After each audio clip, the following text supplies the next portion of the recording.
The Watchers call. From the darkness, we observe. Brother Exile Theron of the Steel Wardens speaks into the Vox recorder with the measured cadence of a condemned man. Every 9th bell toll aboard the Omnissiah's theorem rings backward through time, and the servitors count in reverse binary, while their flesh grows cold as ceramite. The impossible fact emerges within 30 seconds of his sensor sweep.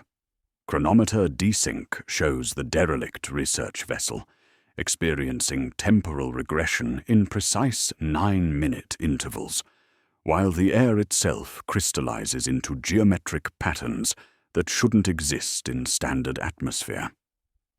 27 hours remain before his exile ship's life support fails completely. The penitent's vigil drifts at maximum safe distance, while Theron studies the Mechanicus distress beacon through enhanced optical sensors. His scarred power armor bears ritual scars of excommunication, ceramite plates stripped of chapter heraldry, purity seals replaced with bonds of penitence that bind him to seek redemption through service. The Steel Wardens cast him out for reasons that burn in his memory like acid, but their judgment matters less now than the readings flooding his Auspex displays. The Omnissiah's theorem hangs motionless in the Zerion Nebula's dead zone, where stellar radiation should have scoured all life from its hull decades ago. Yet, internal atmosphere readings show stable pressure throughout 17 decks of research laboratories and forge chambers. The vessel's hull bears sacred Mechanicus iconography, cogwheels and binary hymns etched in blessed steel, but the patterns seem wrong somehow, as if viewed through temporal distortion. A subsonic hum penetrates his power armor's acoustic dampeners, resonating at precisely 127 Hz through his black carapace, until he feels it in his enhanced bones. The frequency carries no meaning in standard Imperial codes, yet something deep in his augmented nervous system responds to its rhythm like a half-remembered prayer. His armor's machine spirit grows increasingly agitated as it processes contradictory data, servo motors twitching with mechanical anxiety, while targeting systems lock onto enemies that exist only in sensor echoes. Vox ghosts whisper through the communications array, fragments of Mechanicus canticles spoken in languages that predate the Imperium's founding. The words slide through his consciousness without meaning, but his helmet's linguistic cogitators identify grammatical structures that shouldn't exist, temporal conjugations describing actions occurring simultaneously in past, present, and future tense. His enhanced vision detects movement within the docking bay's shadows. Servo skulls fly in perfect geometric formations despite the absence of controlling cogitator signals. Iron serves flesh, flesh serves the Emperor's will. The mantra his chapter master spoke during excommunication echoes with bitter irony as Theron begins his approach burn. The penitent's vigil's plasma drives push him across the void. Between vessels, their familiar blue glow providing the only warmth in this dead system where stars shine with wrong colors, and space itself bends at unnatural angles. The theorem's docking bay yawns open like a cathedral mouth, atmospheric containment, fields shimmering with oily iridescence that reminds him of the warp's hungry depths. Standard protocol demands he maintain safe distance until Imperial Navy reinforcements arrive, but the penitent seals burned into his flesh compel him toward service and sacrifice. The bay's deck plates are covered with frost, forming crystalline patterns, too regular for natural condensation, geometric shapes that hurt to perceive directly as they shift and realign with mathematical precision.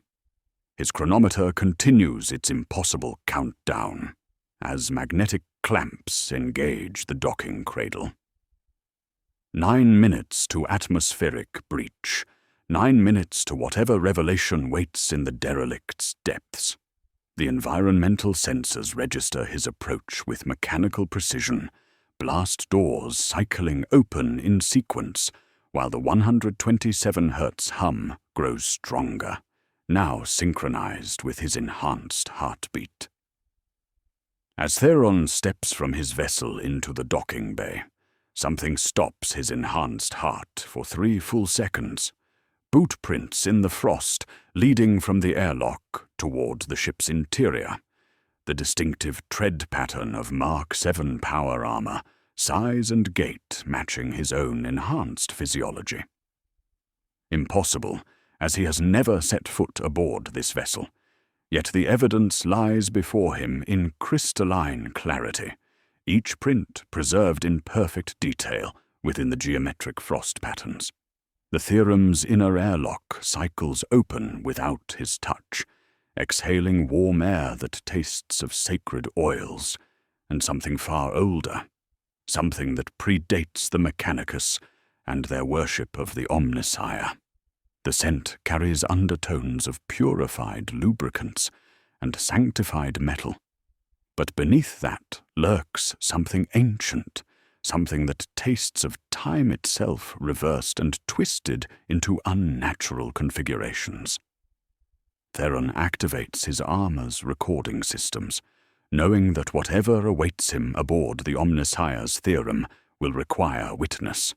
The airlock gapes before him like a hungry maw, inviting him into corridors that pulse with their own impossible heartbeat.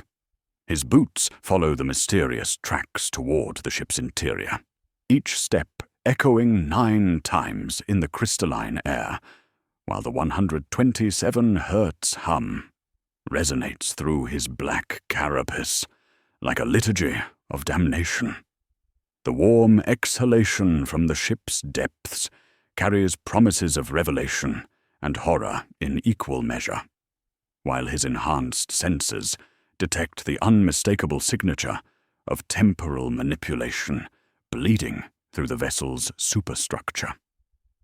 Whatever the Mechanicus discovered in this forsaken corner of the galaxy, it has left reality itself wounded and bleeding chronological impossibilities into the void. Brother Exile.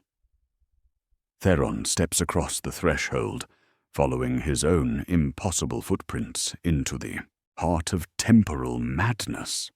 Through the umbilical connection, Theron enters the Omnissiah's Theorem with his helm cam recording every impossible detail. Servo skulls drift through the corridors in perfect geometric formations, their eye lenses dark as void-touched glass, yet somehow still tracking his movement with mechanical precision. They execute maneuvers that should require cogitator guidance, folding from triangular formations into complex nonagons before scattering like startled carrion birds, their silent ballet a mockery of the Omnissiah's structured order. The ship's internal atmosphere maintains standard pressure, according to his environmental sensors, but reality rebels against natural law in subtle, persistent ways. Frost forms on heated surfaces, creating intricate crystalline patterns that hurt to perceive directly, while condensation flows upward along the bulkheads in defiance of gravitational law. The droplets spiral skyward like liquid incense, beading into angular crystals that rotate without falling, each one reflecting his lamp pack's beam in impossible directions. The air tastes of ozone and sanctified lubricants when he cycles his helmet's atmospheric samplers, familiar sense of Mechanicus vessels overlaid with something sharper, more electric. A thin patina of rust grows in real time across untreated metal surfaces, spreading like infection through the ship's superstructure, while blessed components remain pristine beneath their sacred oils. He watches oxidation bloom across a discarded wrench, rust sketching lacework corrosion that remembers iron's future state and hurries to meet it. Despite his isolation, Theron maintains tactical formation discipline, his Astartes conditioning compelling him to advance with weapon ready and sensors sweeping in overlapping arcs. His bolter's machine spirit remains alert but confused, targeting systems cycling through threat assessments while finding no valid targets to engage. The familiar weight of ceramite and blessed steel provides anchor against the growing wrongness that permeates every breath of recycled air. Mechanica's binary cont echoes from empty chambers throughout the vessel's superstructure, the familiar cadence of the litany of optimal efficiency, recited in perfect reverse sequence. Each syllable flows backward through his helmet's audio pickups, transforming sacred hymns into alien utterances that make his armor's machine spirit twitch with mechanical anxiety. His linguistic cogitators struggle to parse the reversed binary, producing translation matrices that shift and realign like living things. His auto senses detect heat signatures moving through the ship's superstructure, humanoid forms that appear and vanish too quickly for visual confirmation. The thermal readings suggest standard human body temperature and mass distribution, but their movement patterns defy explanation as they phase in and out of sensor range with mechanical precision. His enhanced hearing picks up the soft whisper of footsteps on deck plating, always just beyond direct observation, always maintaining perfect distance as he progresses deeper into the vessel. Cogitator networks pulse with data streams throughout the ship's neural pathways, their information flow visible through his armor's electromagnetic sensors as cascading patterns of light racing through fiber optic conduits. His power armor's machine spirit attempts to interface with the data streams, but fails to parse their content, producing error cascades that manifest as frustrated mechanical chittering from his suit's servo motors. The data flows in directions that violate standard network protocols, sometimes reversing midstream or splitting into probability branches that exist simultaneously. His Vox unit broadcasts location and status updates according to reconnaissance protocols, but the transmissions vanish into electromagnetic void without acknowledgement. The ship's communication arrays remain active according to his sensors, yet no receivers respond, despite clear evidence of functional cogitator networks throughout the vessel. His position reports echo back through internal communications systems, delayed by precisely 9 seconds and carrying subtle alterations that suggest passage through temporal distortion fields. A new pattern emerges as he progresses, 9 soft impacts against the hull from the inside, following his movement with mechanical precision. The sounds come from beyond the bulkheads, as if something moves through maintenance passages parallel to his route, keeping pace while remaining hidden within the vessel's superstructure. His enhanced hearing isolates the impacts from background noise, noting their consistent rhythm and the way they anticipate his direction changes. The corridor acoustics produce impossible echoes as his footsteps resonate 9 times in spaces that should only produce 3 distinct reverberations. Each footfall creates a cascade of sound that bounces through temporal dimensions, rather than simple physical space.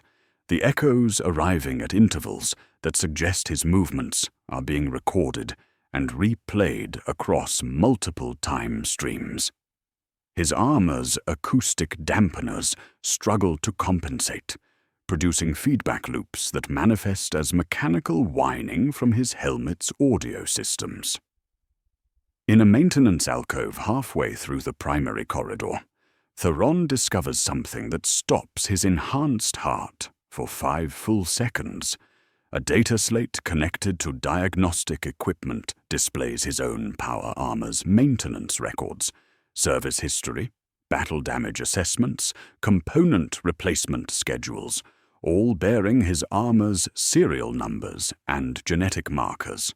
The records detail repairs to battle damage he has not yet sustained, replacement of components that currently function perfectly, ritual blessings performed by tech priests whose names exist in no Imperial records, all dated 3 months in the future.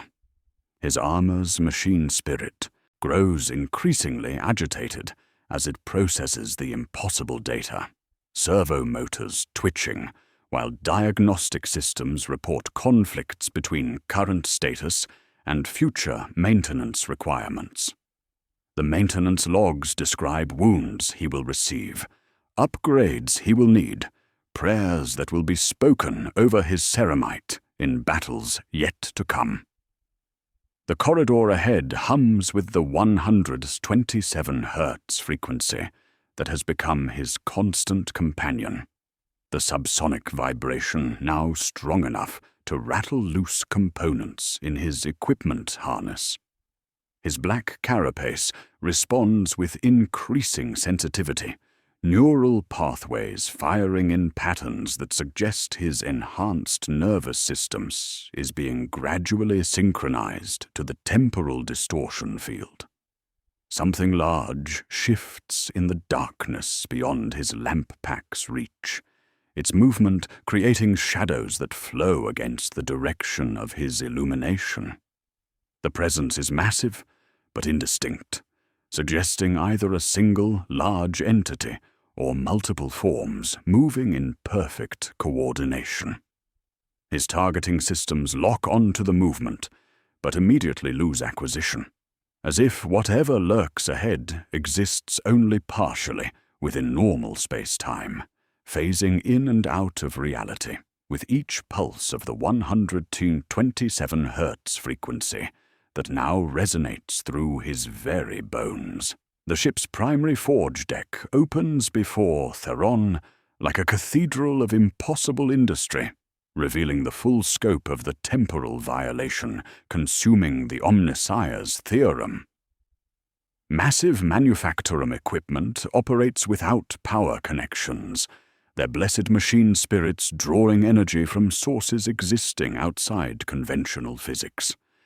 Stamping presses the size of land raiders rise and fall in perfect rhythm, shaping identical components from materials that appear spontaneously on conveyor belts, each piece dissolving into metallic dust upon completion, as if creation itself were being reversed at the moment of perfection. The air shimmers with heat haze, despite environmental sensors registering sub-zero temperatures throughout the chamber, creating visual distortions that make depth perception unreliable. Molten metal flows in streams that defy gravitational law, curving upward in graceful arcs toward collection vats mounted impossibly on the ceiling, their liquid fire tracing patterns through frigid air that hurt to follow with enhanced vision.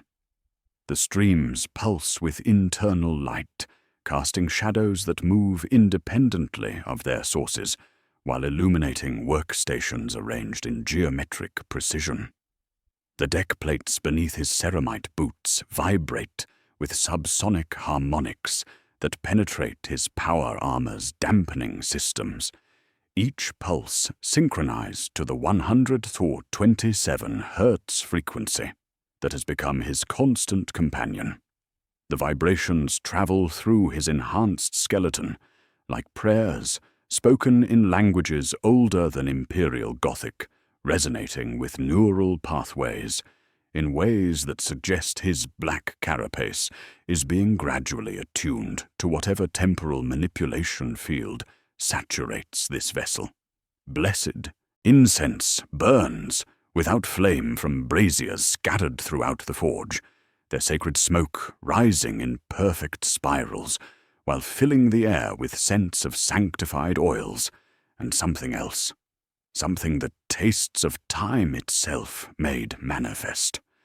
Humidity condenses from impossible atmosphere into perfect geometric crystals that form and shatter in endless cycles, their faceted surfaces reflecting his lamp pack's beam in directions that violate optical law.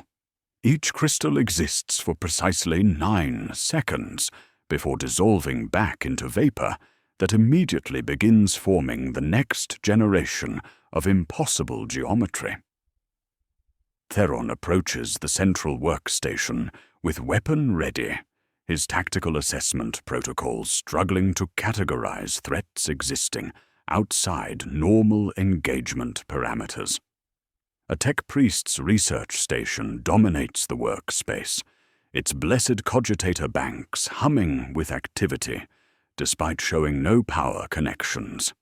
A partially dissected servitor lies spread across the examination table, its organic components still warm to thermal sensors, while neural pathways pulse with electrical activity that should be impossible given obvious signs of death. The servitor's flesh shows telltale pallor of system shutdown, yet its augmetic limbs continue performing assembly tasks with mechanical precision. Servo motors whir softly as artificial muscles contract and extend, guided by muscle memory encoded in dead flesh that remembers its purpose even as biological functions cease. The creature's optical sensors track his movement, despite absence of brain activity, their mechanical lenses dilating with each pulse of the 127 Hz frequency. Data slates scatter across the workspace like fallen leaves, their screens displaying research notes in high Gothic and binary cont that shift and realign as he observes them. His linguistic cogitators struggle to maintain translation matrices as text flows between languages, sometimes existing in multiple forms simultaneously. The central document bears a header that makes his enhanced blood run cold. Temporal Resonance Protocol, Phase 9. Flesh-iron synthesis achieved. Causality inversion stable at 127 Hz baseline. The research notes detail experiments treating time itself as malleable resource, describing procedures for synchronizing biological and mechanical systems across multiple temporal states. Diagrams show human subjects connected to cogitator networks through neural interfaces, while consciousness is distributed across past, present, and future time streams. The documentation suggests the servitor represents successful integration of flesh and machine, existing simultaneously in multiple temporal dimensions, its death and continued function both equally real. His enhanced vision catalogues the forge's layout with growing horror as patterns emerge. 9 workstations arranged in perfect symmetry, each containing identical research materials and experimental subjects in various stages of temporal integration.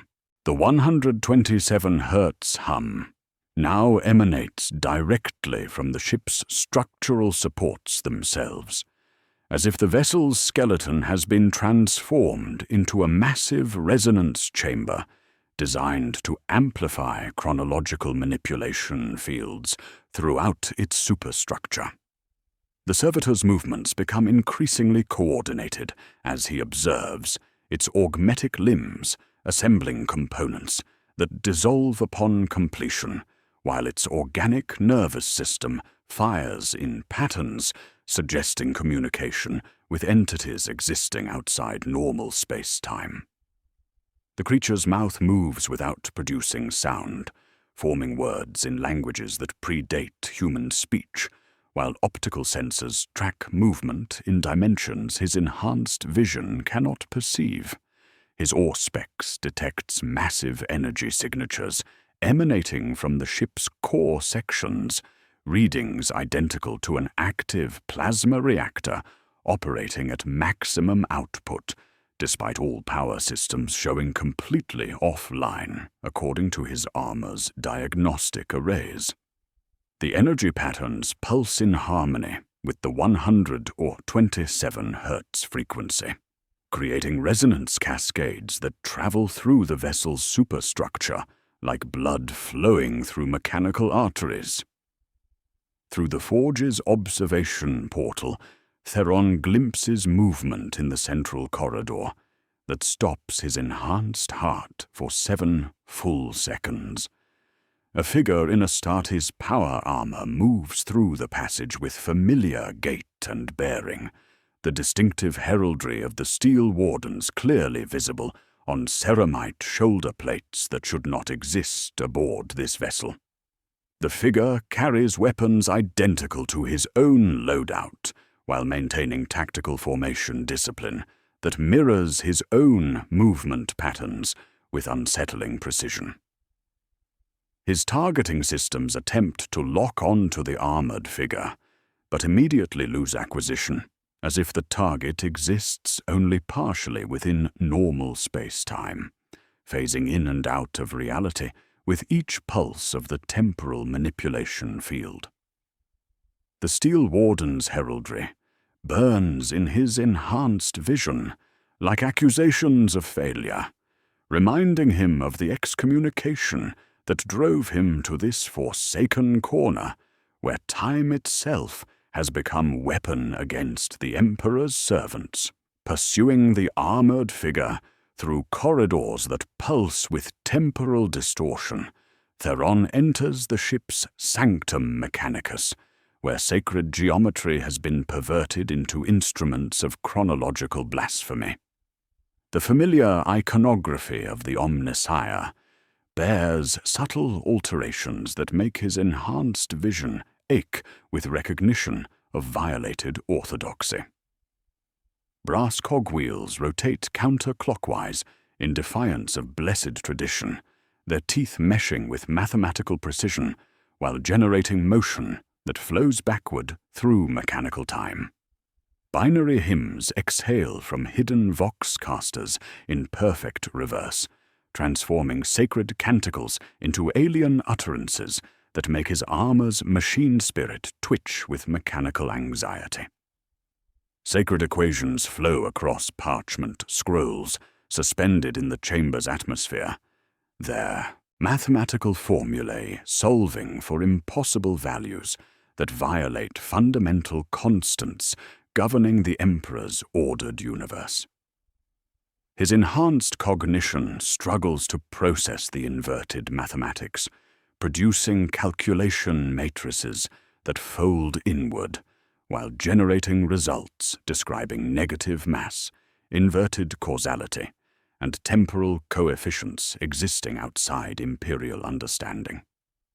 The scrolls shift and realign as he observes them, suggesting consciousness behind their mathematical evolution. The chamber's central altar rises on piston-backed struts, like a throne for a god that bleeds logic, supporting a massive cogitator array that processes data streams without visible input. Its blessed screens display complex formulae that hurt to perceive directly, equations describing temporal manipulation procedures that treat time itself as malleable resource to be shaped according to perverted will. Each formula shifts when observed, creating visual paradoxes that send warning signals through his black carapace's neural pathways. He conducts tactical assessment of defensive positions while analyzing the theological implications of inverted sacred geometry. The sanctum offers firing positions behind blessed cogitator banks, but altered iconography suggests this space serves purposes beyond conventional worship. Cover points that should provide protection instead channel the 127 Hz frequency, creating resonance nodes that amplify temporal distortion throughout the chamber's blessed architecture. Servo skulls drift in ceiling-mounted formations, their dark eye lenses tracking his movement with patience that feels learned rather than programmed. His armor's machine spirit reports cascading system conflicts as environmental parameters exceed acceptable tolerances.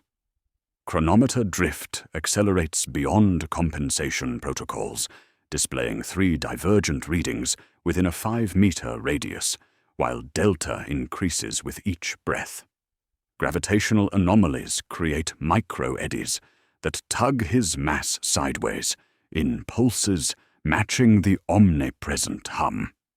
Atmospheric pressure variations follow no natural pattern, creating barometric waves that roll counter to his movement, while forcing his suit's environmental systems into constant adjustment. The armored figure appears through the sanctum's rear entrance, with movements mirroring his own tactical approach, identical height and mass distribution, confirming what his enhanced senses already suspected. The figure bears Steel Warden's heraldry on ceramite shoulder plates, scarred by battle damage, that sends recognition shock through his enhanced nervous system. Fresh wounds mirror those he received during the Kalos campaign months ago. A gouge angling across the left pectoral, where a heretic's power blade glanced. Microfractures in the vambrace, where melter shrapnel kissed ceramite, each scar a perfect echo of his accumulated damage patterns. Reflex overrides incredulity as his weapon draw reflex activates before conscious thought. His bolter clears its magnetic holster while targeting systems lock onto the doppelganger's center mass. The figure mirrors his movement with identical timing, enhanced reflexes synchronized to mechanical precision, while 2 identical voices speak the same challenge phrase simultaneously. "Identify, brother!" echoes through the sanctum's blessed acoustics, creating harmonics that resonate with the 100 to 27 Hz frequency, until the chamber itself vibrates with doubled identity. The doppelganger's mouth moves a fraction of a second before sound emerges, as if causality struggles to maintain proper sequence between cause and effect. His enhanced hearing detects temporal displacement, noting how words arrive before lips finish forming them, while movements precede visual registration by measurable intervals. Reality bends around the encounter, creating paradoxes that make his black carapace fire warning signals through enhanced neural pathways. Recognition floods his consciousness with horror, deeper than any Xenos encounter. The figure bears his face beneath blessed ceramite, identical genetic markers and augmentation scars, mapping perfectly onto his enhanced physiology. Battle damage tells stories of campaigns he fought, victories earned, wounds suffered in service, before excommunication cast him into exile's bitter embrace. 9 data streams flow through the central cogitator array, information cascades pulsing in harmony with temporal distortion, while processing calculations describing his presence across multiple time streams. 9 sacred candles burn with cold flame around the altar's perimeter, blessed wax remaining solid while producing light that casts shadows in impossible directions.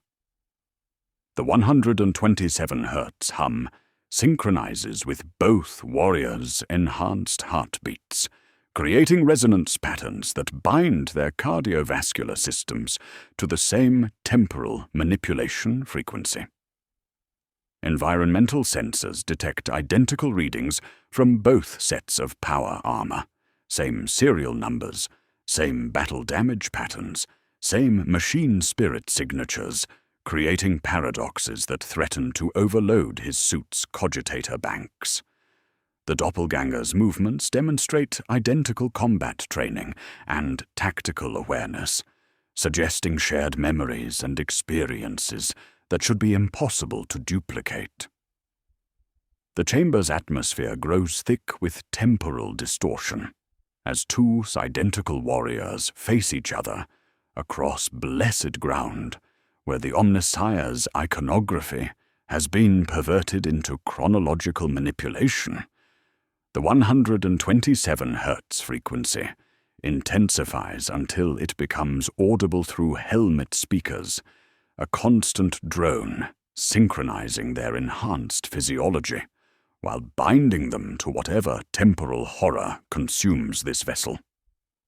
The doppelganger speaks in Theron's own voice, identical vocal patterns creating perfect acoustic mirror that makes his enhanced hearing struggle to distinguish original from echo. Brother Exile, you arrive precisely when the protocol demands. The flesh remembers what the iron forgets. Bolter leveled, breath measured by the cold rhythm of his armor's internal chronometer. Theron faces the figure that wears his face. Their weapons track each other with mirrored precision. For a moment, the sanctum's reversed hymns and counter-rotating cogwheels seem to fall silent as the impossible truth lands. This is no Chaos Wraith or Xenos parasite. The doppelganger speaks with his own voice, overlaying reality with a static undertone, stretched thin by time. And the words arrive not as threat, but as sanctioned consequence. I am you, Brother Exile. A temporal echo, cast forward by the ship's experiment, a chronoline imprint dragged out of sequence to meet its origin. The admission reverberates through the pulsing chamber, a revelation more destabilizing than any heretic's hex. Dialogue, fragments in ritual, challenge, and countersign spoken in mirror, but the echo's knowledge is chillingly specific. It references battles Theron has not yet fought, a breach on Vardos Gate where melter fire will eat through his flank, a heretic's augur halo shattered by his bayonet's twist, a latanic prayer he will whisper over the dying, words not yet tasted by his tongue. Each prophecy lands like a physical blow, unraveling his sense of cause and effect. His exile, the echo insists, is not mere punishment, but a vector. His presence here is required, fated by the ship's experiment in chronological metallurgy, the fusion of flesh and iron across braided time. You came because you always come, the echo intones, voice split across moments, some syllables arriving before lips move. The environmental horror intensifies with every breath. The sanctum's walls are alive, displaying scrolling text that evolves as he reads. High Gothic becomes Binharik. Binharik collapses into ideograms, then into symbols his mind cannot process, each more alien and recursive than the last. His black carapace flares with stuttering pain whenever the strings of symbols form nonagons, the number 9 echoing through code and structure. The air grows thick with the scent of burned flesh, braided with sanctified oil, a choir of odors that entwine penance and industry.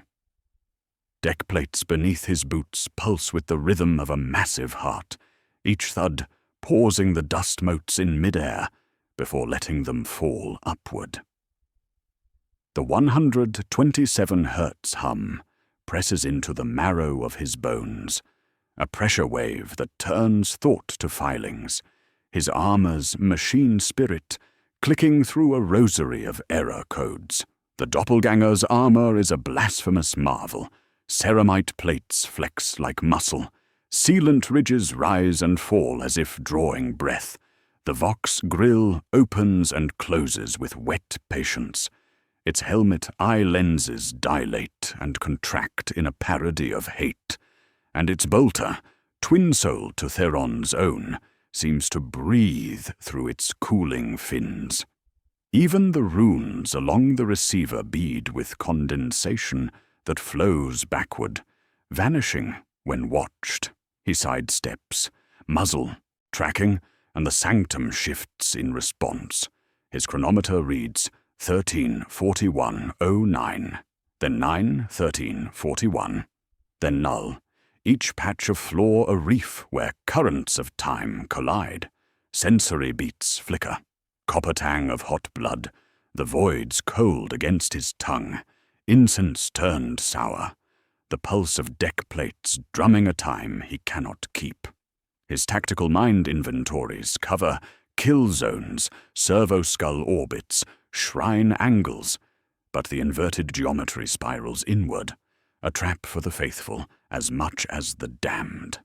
Telemetry spikes, his helmet feed pings as cogitator logs flicker before his eyes. Phase 9. Protocol active. Temporal causality loop established. Flesh-iron synthesis achieving recursive stability. Timestamps run backward, then forward, then interleave like chain teeth. The sanctum's air grows denser. Pressure pushes on his eardrums. Text scrolls across the walls in Gothic for his left eye. Binharik for the right. Headache-inducing symbols in his periphery. Time flexes. He steps, and his chronometer becomes 3. He speaks, but hears his answer precede his question.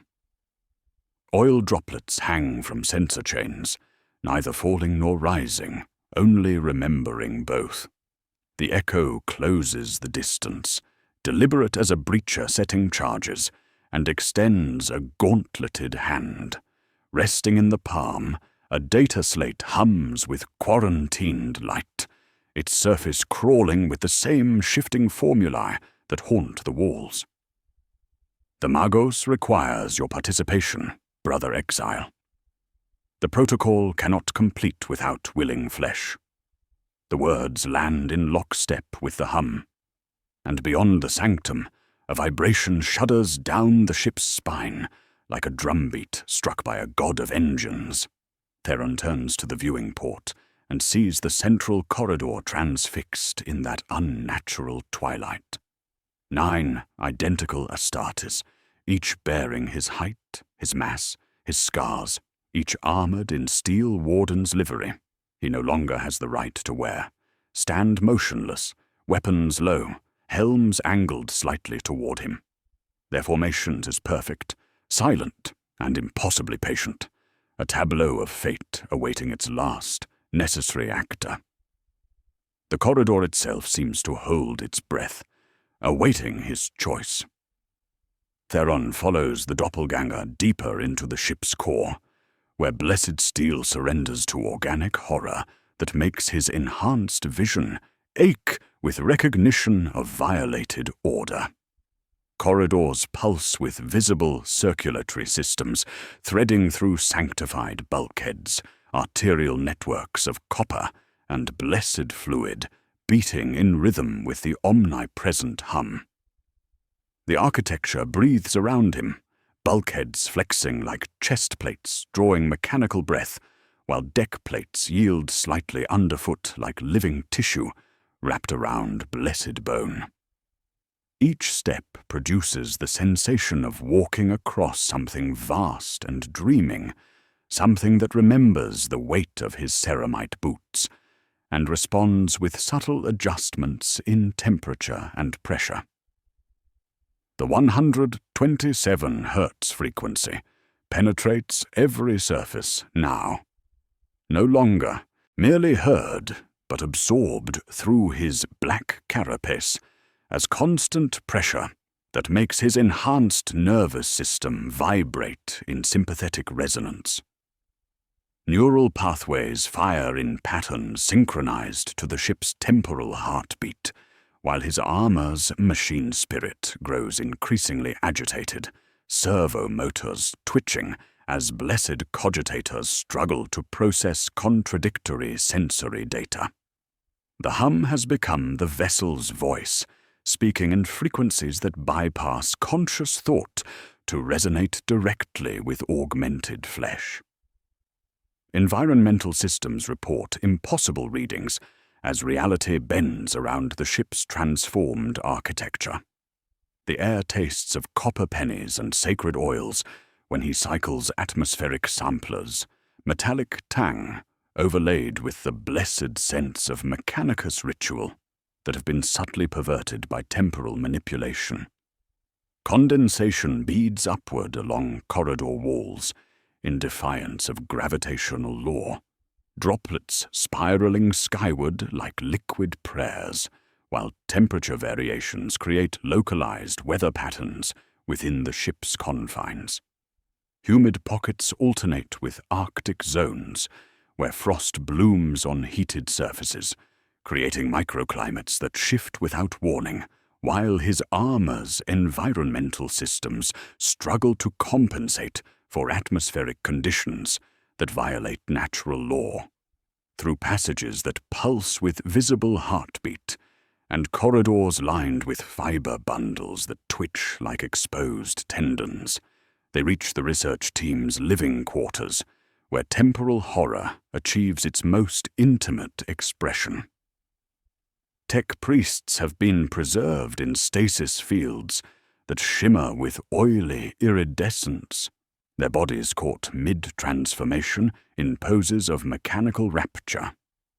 Flesh converts to living metal with glacial slowness, an augmetic eye half-merged with metallic orbital socket blinks, with agonizing patience, while servo fingers twitch in patterns that suggest muscle memory encoded in dying flesh. Their faces show expressions frozen between ecstasy and terror, as consciousness experiences transformation across extended temporal states. Data slates scattered throughout the quarters contain research protocols bearing official Mechanicus seals, their parchment surfaces warm to thermal sensors, despite the stasis field's preservation effects. Bureaucratic horror intrudes upon the scene through documentation signed by Magos Dominus Zerion 9 and co-authorized by the Ordo Chronos, revealing this as sanctioned imperial experiment into battlefield temporal advantage through flesh-iron synthesis. The language transforms horror into procedure, describing human subjects as biological resources, while temporal manipulation becomes chronological optimization protocol, each phrase stamped with the authority of Terra's hidden clockmakers.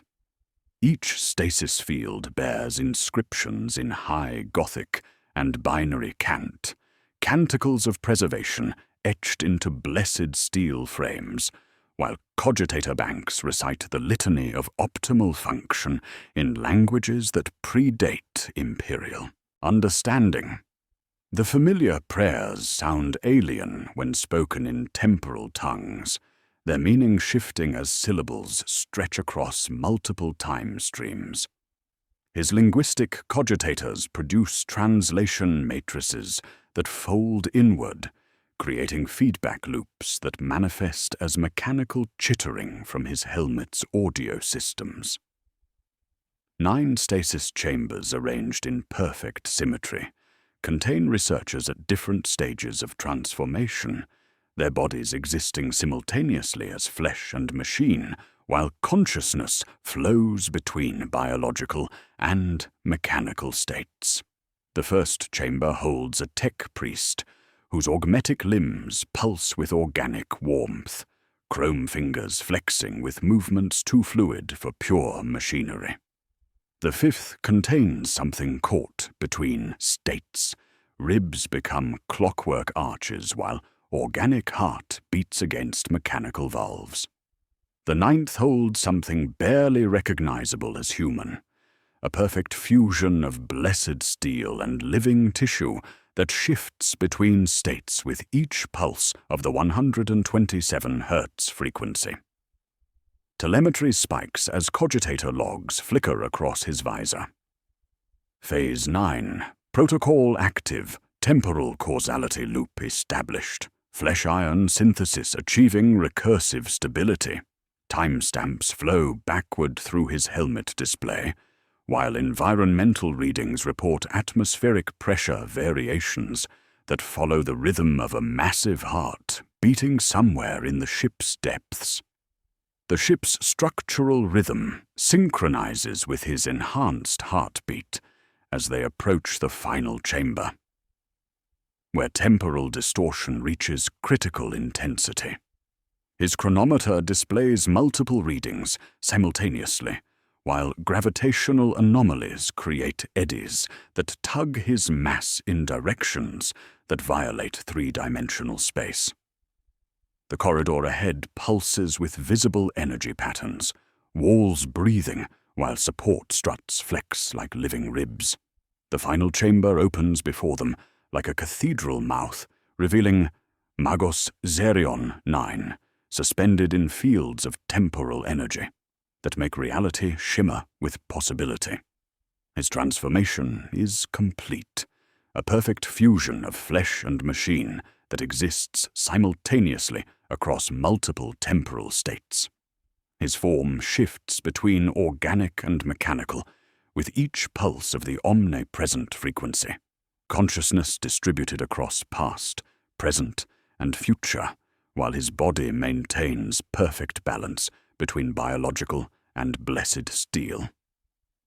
Zerion 9 turns with movements that flow like liquid mercury, his gaze encompassing Theron with ancient patience. His voice emerges from both vox grills and organic throat, words arriving before lips finish forming them, while meaning flows backward through time to meet comprehension. Brother Exile, the flesh remembers its future. Will you help us achieve the Omnissiah's perfect synthesis? Magos Zerion 9's revelation unfolds, with the measured cadence of a liturgy spoken in reverse, each word arriving through temporal channels that make comprehension precede understanding. The Omnissiah's theorem exists, trapped within deliberate recursion, a 27-hour temporal loop sealed by ordinance and ritual, reliving the same period while its crew undergoes gradual transformation into chronarch beings. These entities exist simultaneously across multiple times, dreams, their consciousness distributed through past, present, and future, like prayer beads threaded on causality's rosary. Each loop pares away error, while converting more crew into instruments of a design that rejects linear mercy, refining the synthesis of flesh and machine until they cease being separate entities. The ship's core houses a massive temporal manipulation device that feeds on the crew's collective life force, creating a closed causality loop that allows unlimited experimentation with flesh-machine synthesis. Their devotion, measured in heartbeats and neural firing patterns, powers chronoline lattices while preventing temporal paradoxes from destroying the vessel. Failures rewind while lessons accumulate in blessed memory banks. Flesh learns to be iron, iron remembers to be flesh. The process continues until perfection achieves recursive stability at the sacred frequency that now resonates through Theron's enhanced bones. The deeper truth lands like a physical blow as Zerion 9 continues with mechanical patience. Theron's exile was orchestrated by the Ordo Chronos, his chapter's rejection a necessary component in placing him outside normal Imperial oversight structures. The Steel Warden's condemnation was not justice, but procedure, removing him from protective protocols that would prevent temporal experimentation on active Astartes. His penitent seals contain chronometer circuits that have been tracking his approach for months, broadcasting his location to receivers existing across multiple time streams, while guiding his journey through temporal manipulation fields extending throughout the sector. Environmental conditions shift beyond his armor's compensation protocols as reality bends around this revelation. Time flows backward in some sections of the ship, while advancing normally in others, creating zones where cause precedes effect and wounds heal before weapons fire. Oil smoke drifts from sensors, stops mid-spiral, inverts itself, and re-enters braziers that never cool. Condensation droplets rise from railings, become vapor, then bead again in endless cycles that make his enhanced vision ache with recognition of violated natural law. Through observation ports lining the corridor, Theron witnesses impossible visions of his own arrival, seeing himself dock with the ship from multiple temporal perspectives simultaneously. His past self moves through familiar motions, while future echoes perform actions he has not yet taken, all existing within the same visual frame as causality struggles to maintain coherence. He watches himself hesitate at the airlock, then advance, then fire his weapon in defensive posture. Each version bleeds, each loop tightens around predetermined outcomes. Bureaucratic horror deepens as Xerion 9 produces data slates from reliquary storage, their parchment surfaces warm despite temporal stasis fields. Signed orders authorize his participation in experiments he hasn't yet agreed to undergo, each document bearing his own gene print and neural pattern signatures, while carrying timestamps from multiple time streams. The legal framework creates an unbreakable paradox. His consent exists across temporal dimensions, making refusal impossible within Imperial law, as his future agreement retroactively validates present coercion.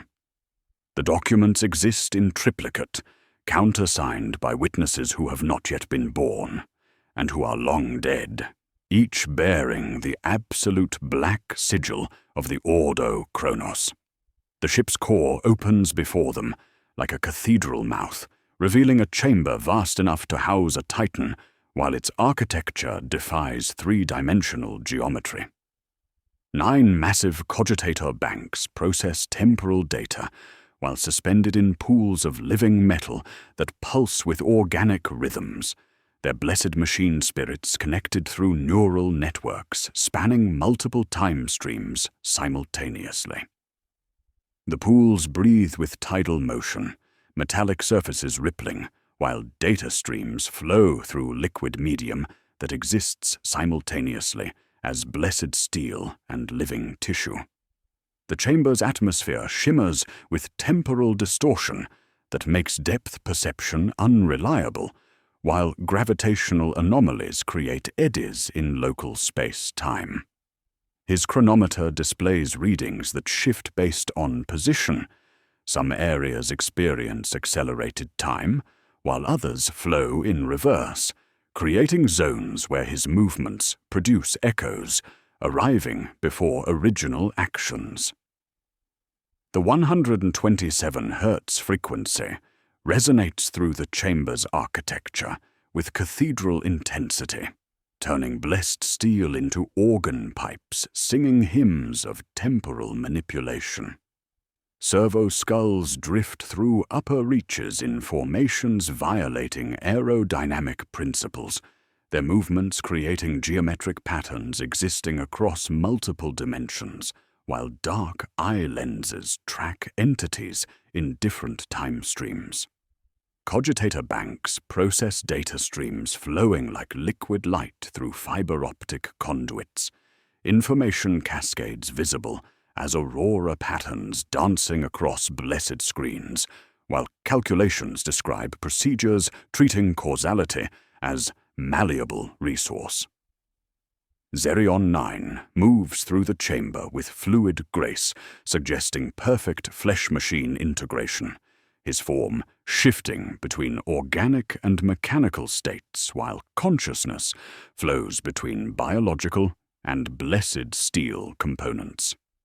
His movements create temporal echoes, arriving before original actions, multiple versions existing simultaneously, as he demonstrates the perfect synthesis achieved through chronarch transformation. The Magos gestures toward a sarcophagus-sized alcove, lined with neural interfaces, pulsing with the sacred frequency. Their blessed steel surfaces warm, while organic components twitch with anticipation. The alcove's interior gleams with connections designed for Astartes physiology, neural plugs sized for black carapace integration, while monitoring systems prepare to track consciousness distributed across temporal dimensions. Your flesh remembers its future, Brother Exile. Step into the chronarch throne and help us break the chains of linear time. The ship's core reveals its true nature as a cathedral of temporal manipulation, a massive engine that treats causality itself as fuel, while human consciousness serves as processing medium for chronological calculations beyond Imperial comprehension. Theron steps onto a gantry scarred across overlapping eras, the deck plates thrumming underfoot with rhythms more heartbeat than engine pulse. Below, tech priests hang suspended in neural cradles throughout the chamber's vast expanse, their bodies connected to cogitator banks through cables that pulse with temporal energy, visible as liquid light flowing through blessed conduits. Their consciousness spreads across multiple time streams, like prayer beads scattered through eternity, each mind experiencing past, present, and future simultaneously, while their flesh undergoes continuous synthesis with blessed machine components. Neural cables twitch with organic life, thick as his forearm, and warm to thermal sensors, burrowing into opened skulls, while carrying data streams between human minds and cogitator banks. The priests' bodies transform in real time as flesh becomes chrome. Chrome remembers flesh, the boundary dissolving until consciousness flows freely between biological and mechanical substrates.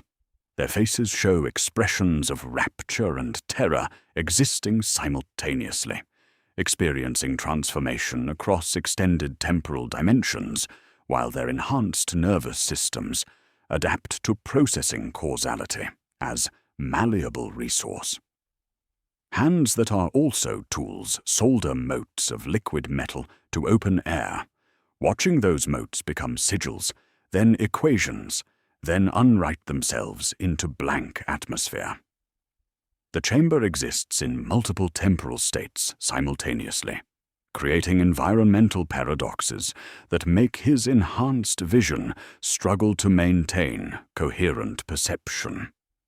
He sees the space as it was during construction, pristine Mechanicus architecture gleaming with fresh consecration, while servo skulls arrange blessed components according to sacred geometry. The same visual frame contains the chamber as it exists now, organic horror growing through sanctified steel, while temporal distortion fields pulse with massive heartbeat rhythm. Overlaying both visions, he glimpses the space as it will become after the experiment's completion, a perfect fusion of flesh and machine existing across multiple time streams, while reality bends around concentrated temporal manipulation. The air shimmers with distortions that make movement disorienting and painful, each step creating echoes that arrive before original actions, while gravitational anomalies tug his mass in directions violating three-dimensional space. His enhanced balance struggles with conditions where up and down shift based on temporal position, creating vertigo that penetrates his black carapace's stabilization systems. Each step drags like wading through half-frozen incense, while microsecond shears pull against enhanced vertebrae. Military assessment protocols engage automatically as his tactical mind evaluates defensive positions, while grappling with the impossibility of conventional warfare against enemies existing across multiple time streams. He maps fire lanes, sectors, and fallback points, only to find cover shifts 3 seconds before he could use it, while angles of approach exist for heartbeats then were never built. Conventional firepower becomes ritual rather than remedy. Any enemy living in more than one, when can sidestep bolter bursts that have not yet been fired? His targeting system locks onto enemies existing in different temporal dimensions, creating acquisition paradoxes that overload blessed cogitators with contradictory data. His armor's systems struggle to process environmental readings that violate fundamental constants governing reality's operation. Chronometer displays show multiple times simultaneously, 1341:09 overlapping with 9:1341, while null readings suggest temporal zones where time itself has ceased flowing.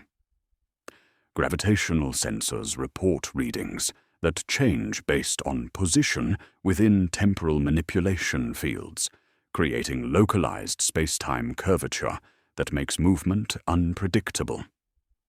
Atmospheric analysis returns results for air that hasn't been breathed yet, describing oxygen levels and chemical composition existing in future states, while his environmental systems struggle to maintain life support within impossible conditions.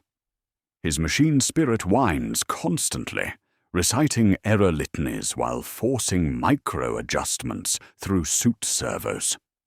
The chronarch beings demonstrate their abilities with movements flowing like liquid mercury across multiple dimensions, existing in several locations simultaneously, while consciousness distributes across temporal echoes.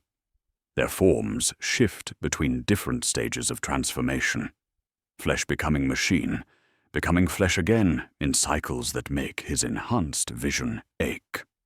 One priest appears as pure human form, while simultaneously manifesting as perfect mechanical construct, both states equally real as consciousness flows between biological and blessed steel components. A robed figure stands in 3 places at once, completing gestures in triangular formations, while another splits across the gantry, one pair of hands tightening couplings, while another set wipes away blood those couplings will draw. Recurring motifs reach crescendo as 9 temporal streams converge on a single focal point, where the chamber's massive cogitator array processes causality like raw material. 9 neural cradles suspend transformed priests, while 9 data streams flow through living metal conduits, pulsing with organic rhythm. The 127 Hz frequency intensifies until it becomes visible as standing waves in the chamber's atmosphere, creating interference patterns that make reality shimmer with possibility. The frequency now emanates directly from Theron's own enhanced physiology, as his black carapace begins responding to temporal manipulation fields, neural pathways firing in patterns synchronized to the omnipresent hum. Zerion 9 moves through the chamber with fluid grace, his perfect flesh-machine synthesis, allowing him to exist simultaneously across multiple temporal dimensions while maintaining coherent consciousness.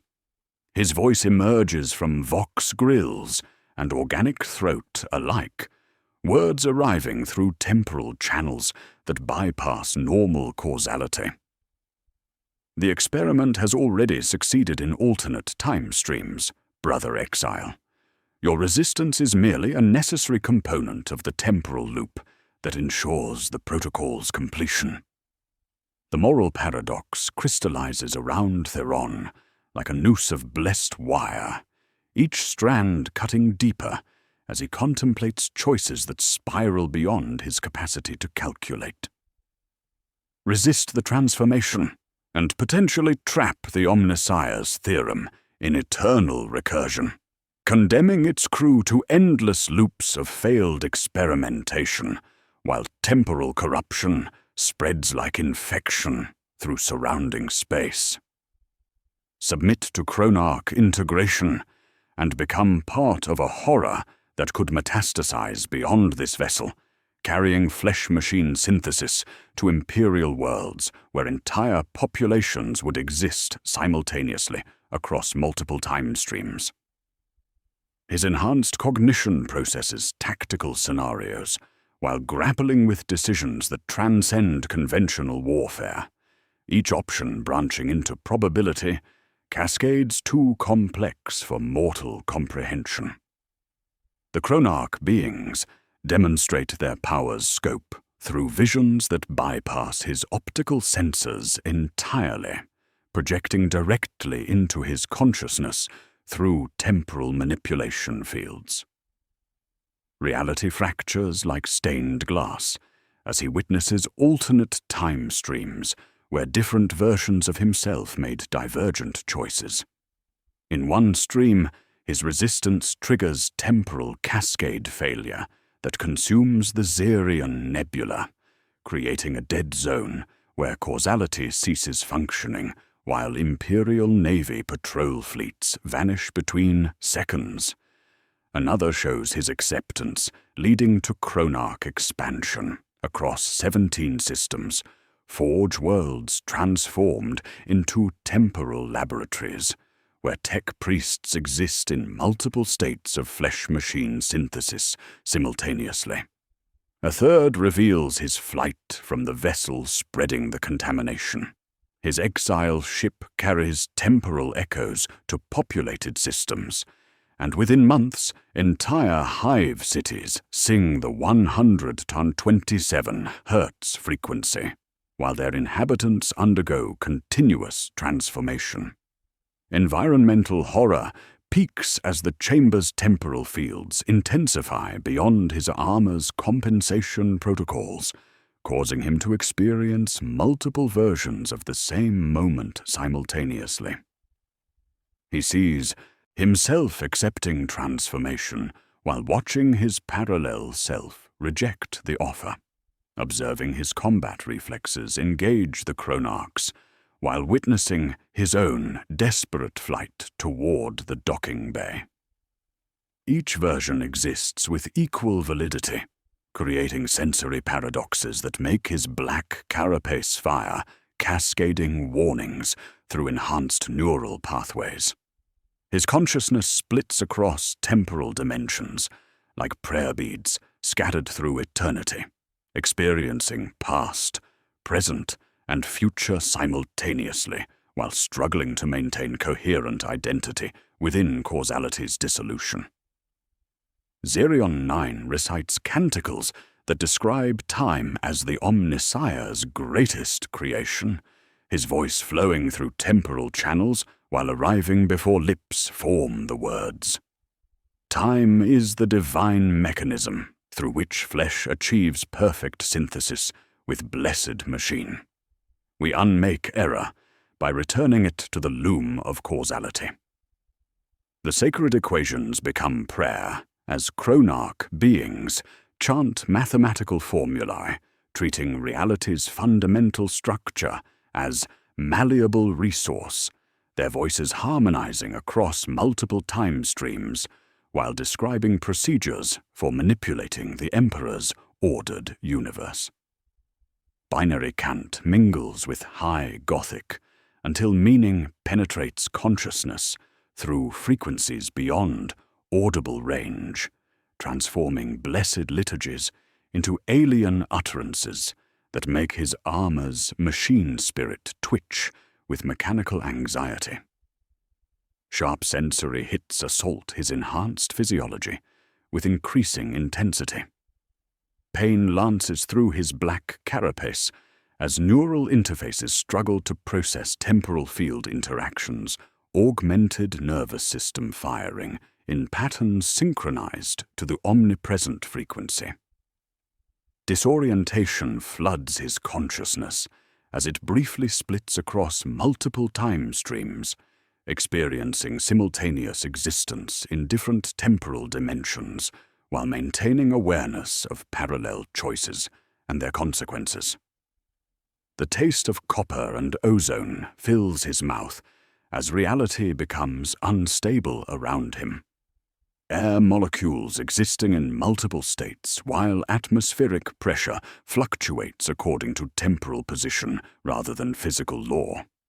Sweat beads upward along his neck while frost forms on heated ceramite plates, creating environmental impossibilities that make his enhanced senses struggle to maintain coherent perception. Telemetry fails catastrophically as his armor's systems attempt to process contradictory environmental data across multiple temporal positions. The machine spirit abandons low Gothic for binary cant, reporting status in overlapping streams. Biofeedback: positive 12 minutes 8 seconds, negative 9 minutes 4 seconds, null temporal reading. Spatial lock, partial across 3 dimensions, ammunition, 90 rounds, and none, and already expended. Weapon targeting systems lock onto enemies existing in alternate dimensions, creating acquisition paradoxes that overload blessed cogitators with impossible data. His bolters, machine spirit recites error litanies while targeting reticules bloom over phantoms in adjacent time streams, red diamonds marking threats that exist milliseconds in the past and future simultaneously. The moral fork splits his consciousness between tactical necessity and spiritual horror. Accept transformation to potentially gain power needed to contain the temporal anomaly, becoming Chronarch himself while risking corruption of his enhanced physiology and loss of identity across multiple time streams. Resist and maintain human integrity while potentially allowing the temporal loop to spread beyond this vessel, consuming Imperial Navy ships and eventually threatening populated systems with chronological manipulation technology. Each choice carries damnation measured in different currencies: personal corruption versus galactic catastrophe, individual sacrifice versus collective horror, spreading through the Emperor's domain like temporal plague. As Theron struggles with the decision that will determine his fate and potentially the Imperium's future, his enhanced hearing detects something that stops his twin hearts for 3 full seconds. Through the chamber's temporal distortion penetrates a familiar sound, the distinctive plasma drive signatures of Imperial Navy vessels approaching through the void. 3 frigates respond to the distress beacon, their crews speaking standard Vox protocols, while unaware they approach a temporal anomaly that will trap them in the same paradox consuming the Omnissiah's theorem. Their transmissions grow stronger with each passing moment, voices that will soon experience the horror of consciousness distributed across multiple time streams, while their flesh undergoes continuous synthesis with blessed machine components, adding their life force to the temporal engine's hungry calculations.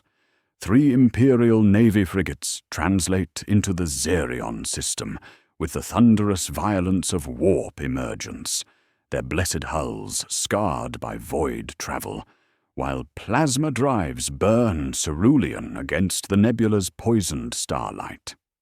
The Emperor's vigilance, righteous fury, and iron testament maintain standard fleet formation as they approach the derelict research vessel, their crews speaking familiar Vox protocols, while unaware they sail toward temporal horror that will consume 4,000 Imperial souls. Theron watches through external sensors as the vessels advance with disciplined precision, their Auspex arrays sweeping space for threats existing outside conventional detection parameters. Vox transmissions crackle through the chamber's speakers with increasing distortion as they enter the temporal field's outer boundaries. This is Captain Mordian of the Emperor's Vigilance, responding to Mechanicus' distress beacon. Identify and report status.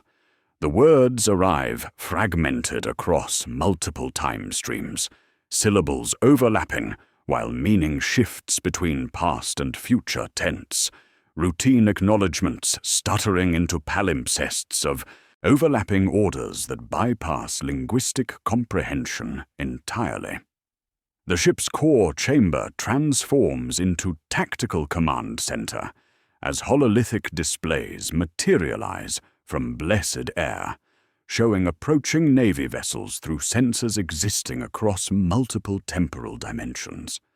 Fleet formations appear as geometric patterns suspended in crystalline light, while trajectory calculations flow through cogitator banks connected to living neural networks. The chronarch beings pivot to stations that are also pylons of bone-white alloy, beginning to extend the temporal loop's boundaries, while calculating energy requirements needed to encompass 3 additional vessels and their combined crews. The 127 Hz hum intensifies until it penetrates his helmet's audio dampeners, and Theron realizes with surgical clarity that the frequency serves as carrier signal designed to synchronize temporal fields across multiple vessels.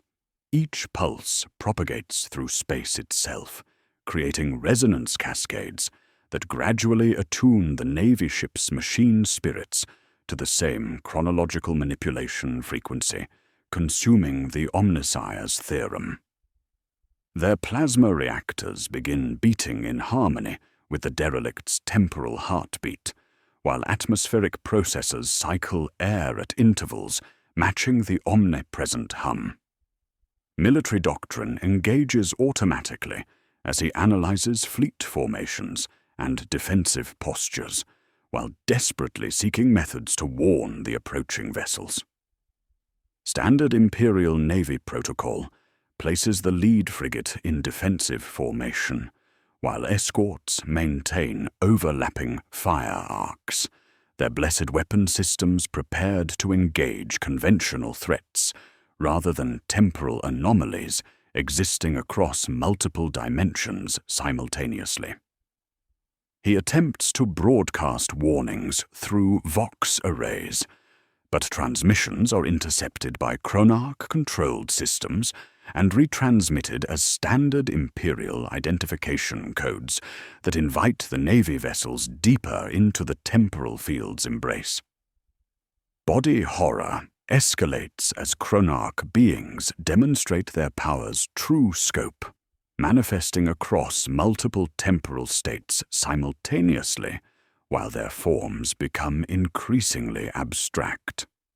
Some appear as shifting geometric patterns of flesh and metal, consciousness distributed through probability matrices existing in several locations at once.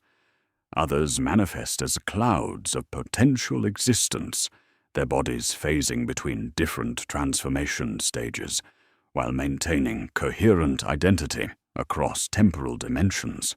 One priest exists as rotating polyhedra. Each face a different era of his skull, while another's limbs become probability filaments that snap into place only when observed directly. Long-range Auspex readings flood his visor with catastrophic telemetry. The Navy vessels begin experiencing temporal distortion as they advance toward the derelict, their chronometers desynchronizing while crews report impossible sensor readings, violating fundamental constants governing reality's operation. Machine spirits throughout the fleet start malfunctioning in patterns identical to those aboard the Theorem, targeting systems locking on to enemies existing in different time streams, while environmental processors report atmospheric conditions for air that hasn't been breathed yet. Bridge clocks accelerate, while gunnery timers crawl backward during prayer cycles.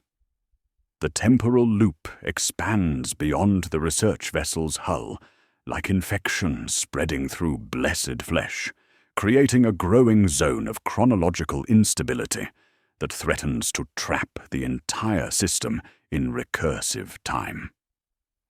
Space itself bends around the expanding anomaly as causality becomes malleable resource subject to manipulation by entities existing across multiple temporal dimensions. Stars shine with wrong colors, while gravitational constants shift according to temporal position rather than physical law, creating environmental conditions that violate the Emperor's ordered universe with mathematical precision. Zerion 9 glides to the gantry rail with movements flowing like liquid mercury across multiple dimensions, his perfect flesh-machine synthesis allowing simultaneous existence in past, present, and future, while maintaining coherent consciousness. The hololiths zoom to display one frigate's bridge, where officers split across temporal frames, one set frozen in alarm, another speaking calmly, a third already reduced to ash from battles yet to come. Join the Chronarch Collective and help guide the Navy crews through gentle transformation, Brother Exile.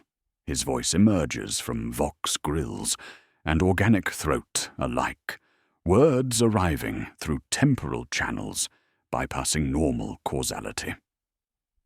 Your tactical knowledge combined with our temporal mastery will minimize their suffering during flesh-machine synthesis, or watch them endure the same fragmentation that destroyed our original research team.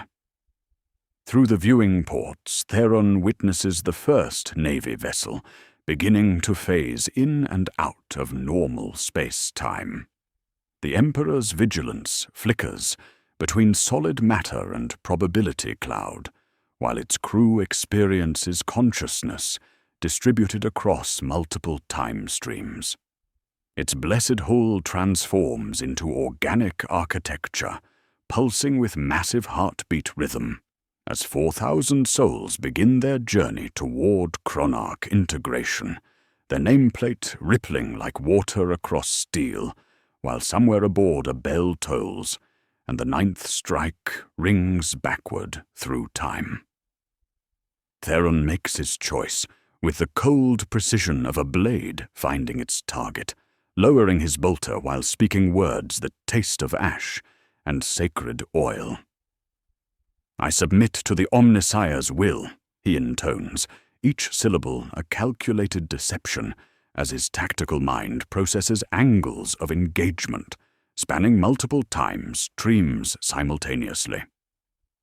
The neural interfaces descend from the Chronarch throne's blessed ceiling like hungry serpents, their organic cables warm to thermal sensors while pulsing with temporal energy, visible as liquid light flowing through sanctified conduits. He steps into the alcove as if entering a reliquary, arms slotting against ribbed restraints, while his spine aligns with a ladder of needle ports that bloom open like iron flowers seeking blessed flesh. Pain flowers white and absolute as the interfaces bite into his black carapace, each connection point becoming a prayer of binding, while neural pathways transform into verses in the litany of Iron Will. "Iron girds will," he recites internally, as the first interface penetrates augmented nerve clusters. "Flesh attends duty," follows with the second connection. "Sequence obeys the Emperor," completes the Trinity as temporal energy floods his enhanced nervous system. Each neural pathway becomes a verse in sacred liturgy, while his consciousness spreads thinly across a fan of probabilities, awareness, lifting from the narrow groove of linear moments to encompass infinite temporal dimensions. The 127 Hz hum swells until it becomes all seasons, all tides, resonating through his black carapace with cathedral intensity, while his enhanced physiology adapts to process causality as malleable resource. Consciousness explodes outward, fragmenting across multiple time streams, where he exists as a line split ninefold, braided and rebraided around a spindle of engines and blessed blood. He sees himself standing on the hull beneath dead nebula light, kneeling in chapels where candles burn with cold flame, drowning in liquid metal that tastes like prayers spoken in reverse binary. The crushing weight of existing in recursive times threatens to shatter even his enhanced cognition as he experiences the same 27-hour loop from countless perspectives simultaneously. Sharp sensory impacts assault his enhanced physiology with increasing intensity. Pain lances through his black carapace as nervous system interfaces directly with fields existing outside normal space-time. Augmented reflexes struggling to process contradictory temporal data while maintaining tactical awareness. Euphoria surges as awareness expands beyond linear time, granting glimpses of possibilities and consequences that would drive lesser minds to madness. Terror follows like a cold blade as he perceives the chronological catastrophe's true scope. Temporal corruption spreading through the system while consuming Imperial Navy vessels in expanding zones of recursive time. The taste of copper and ozone becomes constant as reality grows unstable around him, air molecules existing in multiple states while atmospheric pressure fluctuates according to temporal position rather than physical law. His Astartes training adapts with terrifying speed to temporal warfare. Enhanced reflexes, learning to engage chronarch beings across multiple time streams simultaneously. He treats causality as another battlefield parameter, a fluid terrain to be navigated and exploited, while conventional tactics bend to accommodate impossible physics. Combat floods the temporal lattice as he throws, himself at robed figures across staggered theaters, gantries that are skeletal and complete, corridors wet with birth and dry with ash, sanctums that are wounds bleeding chronology. He counters attacks in the near past while striking enemies in the present, blinding future echoes with actions taken hours ago. His bolter becomes a metronome, each shot a denial of paths where humanity is unmade, mass-reactive rounds existing in multiple states while targeting systems lock onto foes, phasing between transformation stages.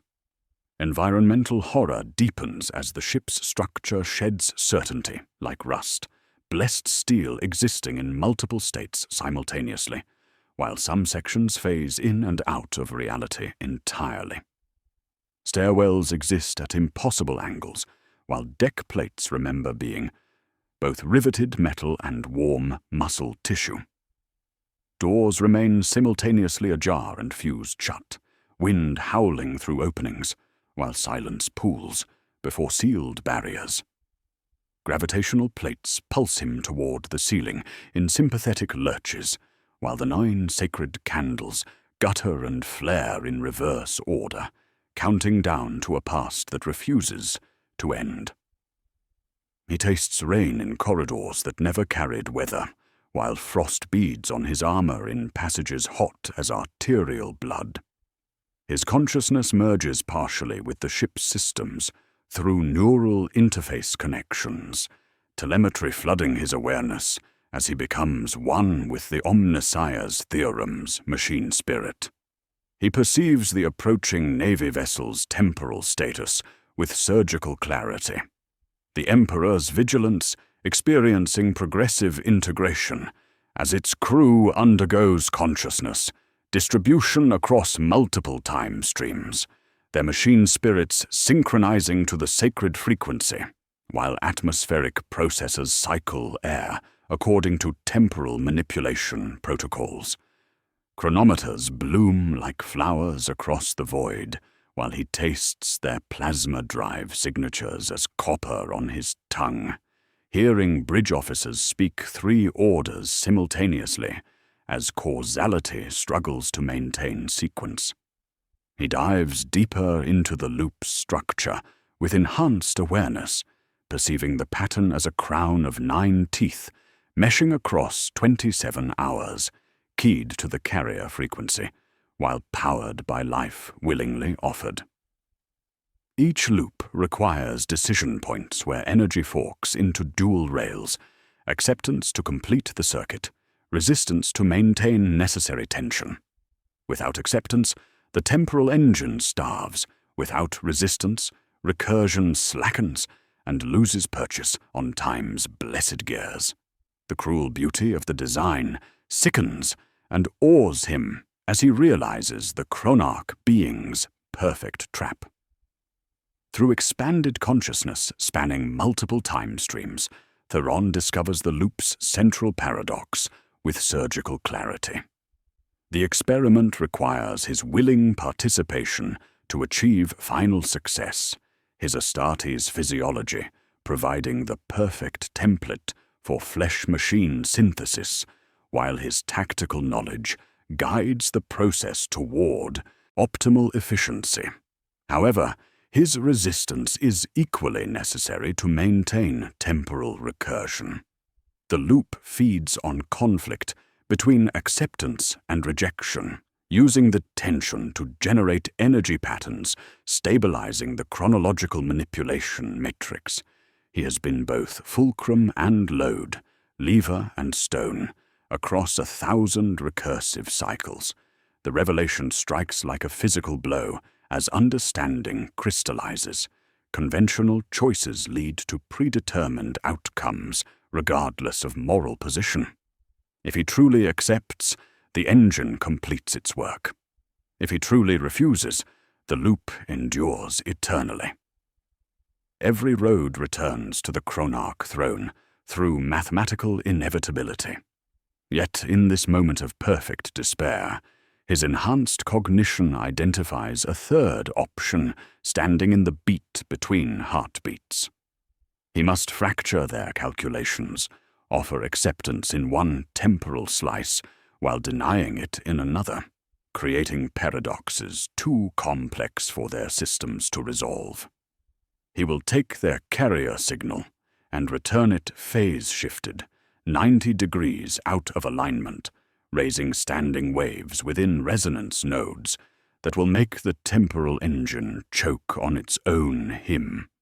He will use their manipulation against them, teaching iron to forget while flesh remembers the wrong future, prying the loop's teeth from time's throat through their own chronological weapons turned inward like blessed blades seeking heretical hearts. Theron implements his desperate gambit with the precision of a tactical strike honed across temporal dimensions, his partial chronarch abilities allowing him to perceive the ship's chronological architecture as a target-rich environment spanning multiple time streams simultaneously. Through expanded consciousness, fragmented across past, present, and future, he maps critical nodes in the temporal manipulation matrix, neural interface clusters existing in 9 locations at once, cogitator banks processing causality like raw material, and the massive temporal engine beating with recursive heartbeat rhythm. His enhanced awareness calculates destruction sequences across dimensional barriers, identifying cascade failure points that will propagate through the loop's structure, like cracks spreading through blessed ceramite under impossible stress. He begins systematic demolition, with movements flowing across multiple time streams, ceramite gauntlets crushing interface clusters, while his consciousness operates blessed weapons in parallel dimensions. In one temporal slice, his bolter destroys cogitator banks with mass-reactive rounds existing simultaneously as solid projectiles and probability clouds, each detonation creating ripples through causality's fabric. In another dimension, his combat knife severs neural cables pulsing with temporal energy.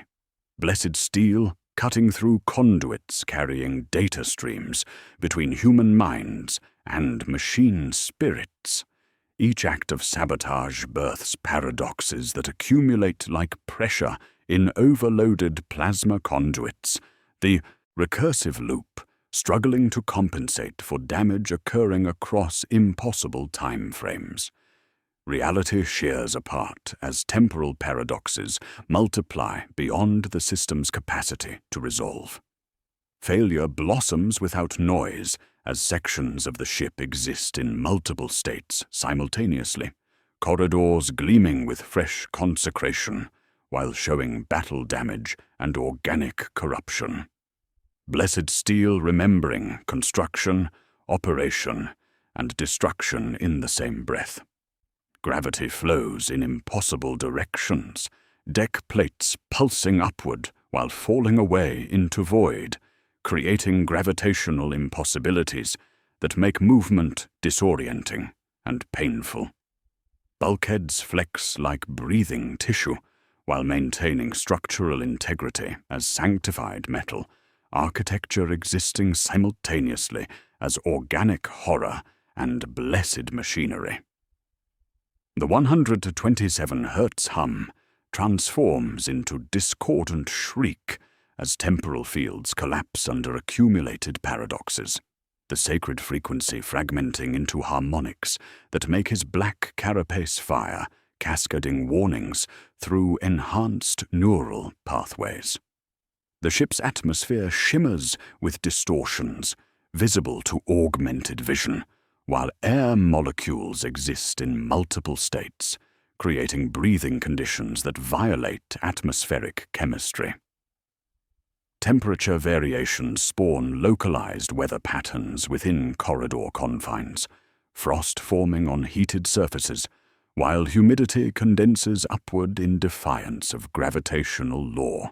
Reality forgetting which rules govern its operation.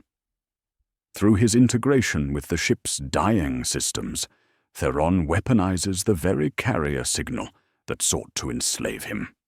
He sends carefully timed vox pulses to the approaching Navy vessels, using temporal echoes to transmit warnings across multiple time streams simultaneously, while bypassing chronological interference through phase-shifted communication protocols.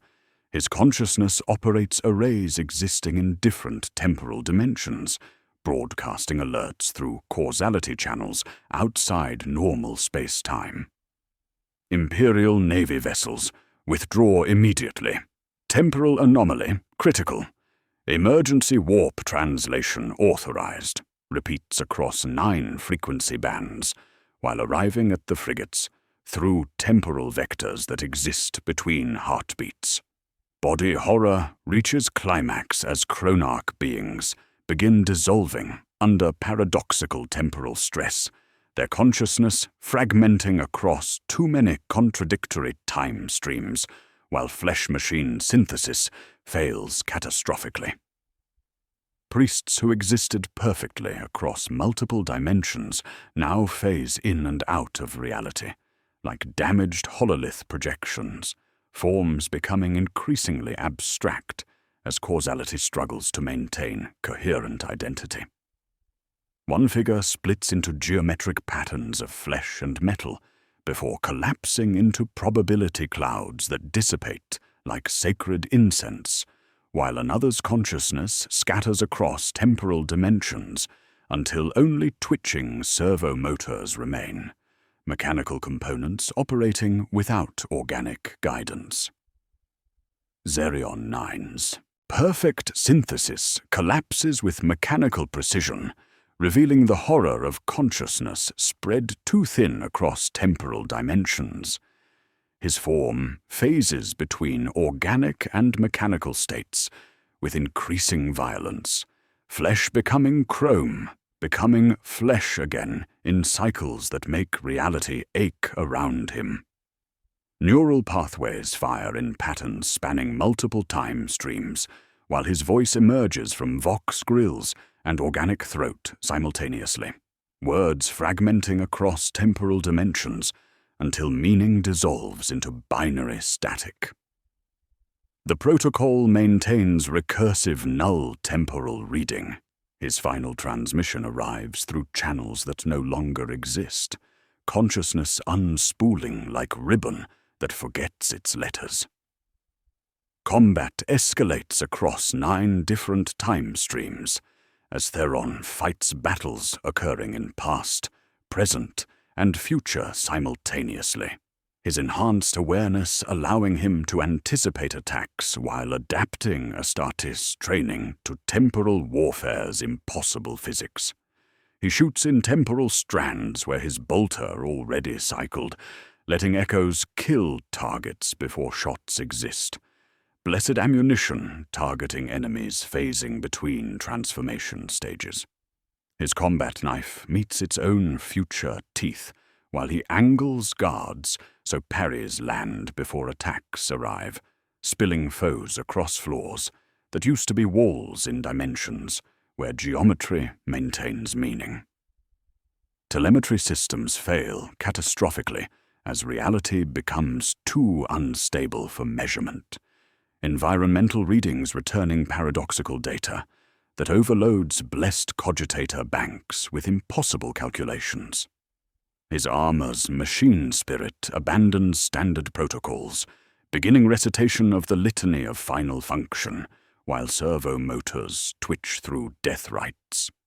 Iron serves flesh until the final moment. Machine spirits return to blessed silence. Preserve the gene seed for the Emperor's glory.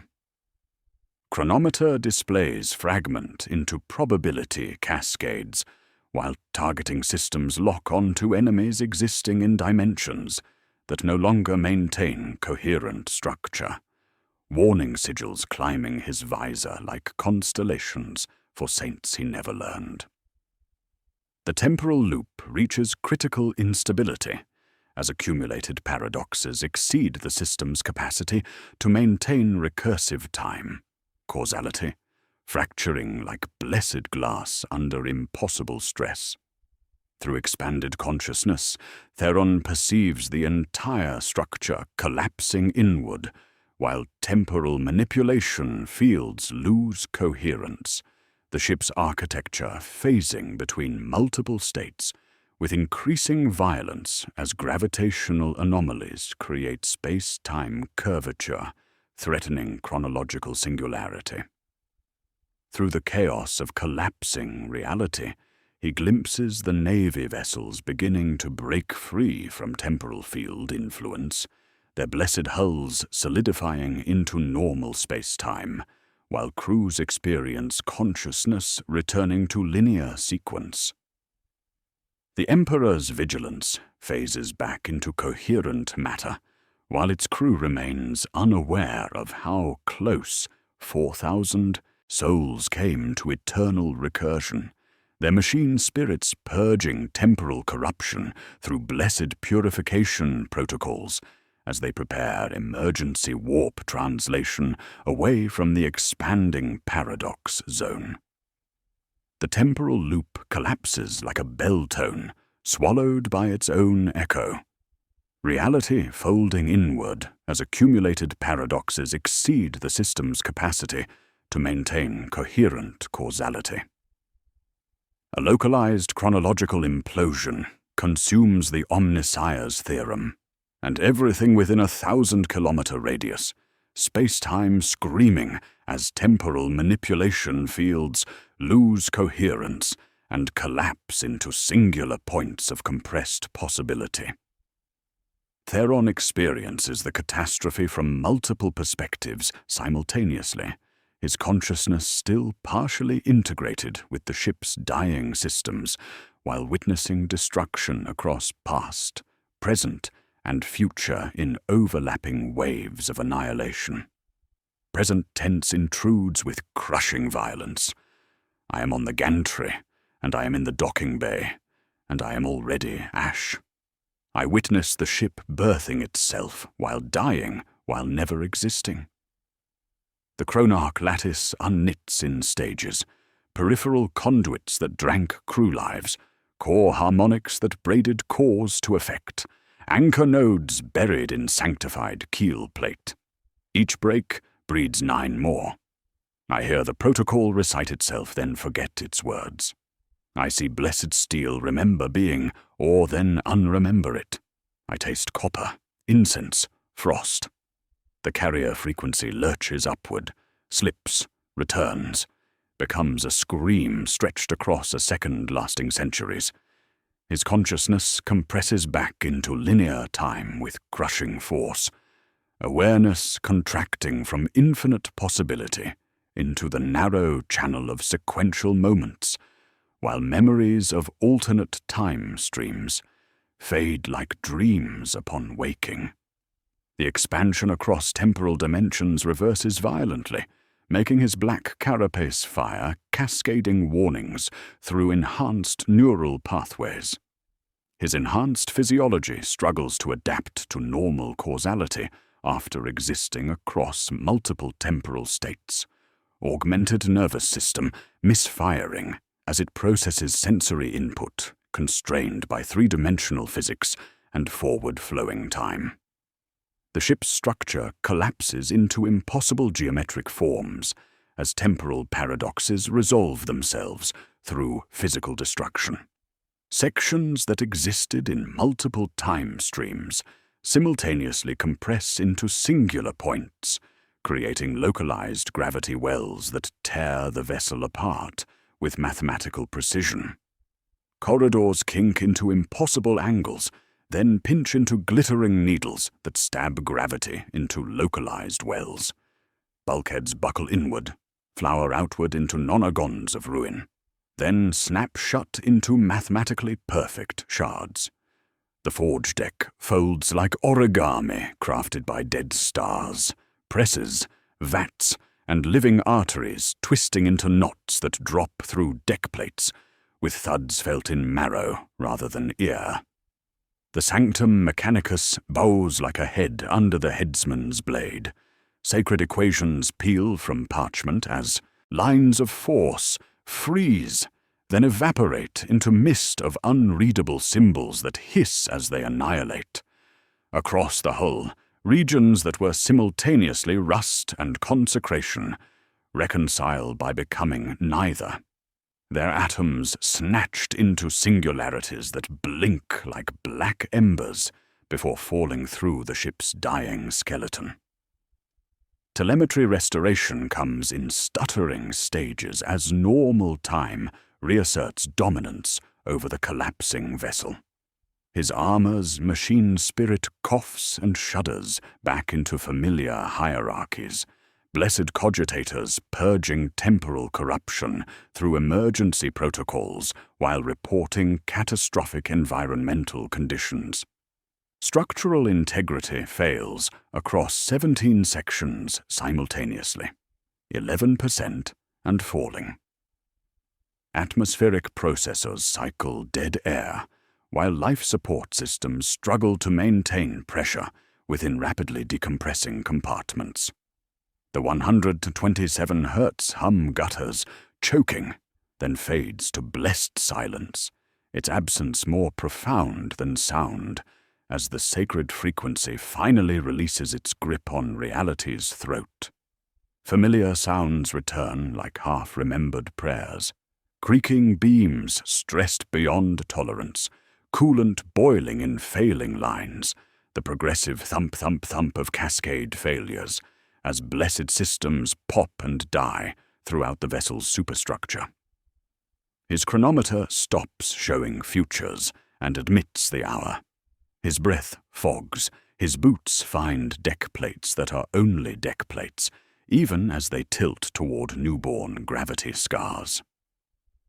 Body horror resolves with appalling swiftness as chronarch beings dissolve completely, their temporal existence rendered impossible without manipulation, fields sustaining consciousness across multiple time streams. Priests who achieved perfect flesh-machine synthesis scatter like digital ghosts, their distributed minds snapping like filaments stretched through braided eras. One goes to rust between breaths, alloyed bones sifting like ash through robes that never learned decay. Another liquefies into quicksilver that finds no equations to hold it, sheeting over grated floors as mirrored rain. Those that were probability clouds collapse into nothing at all, taking their potential screams with them.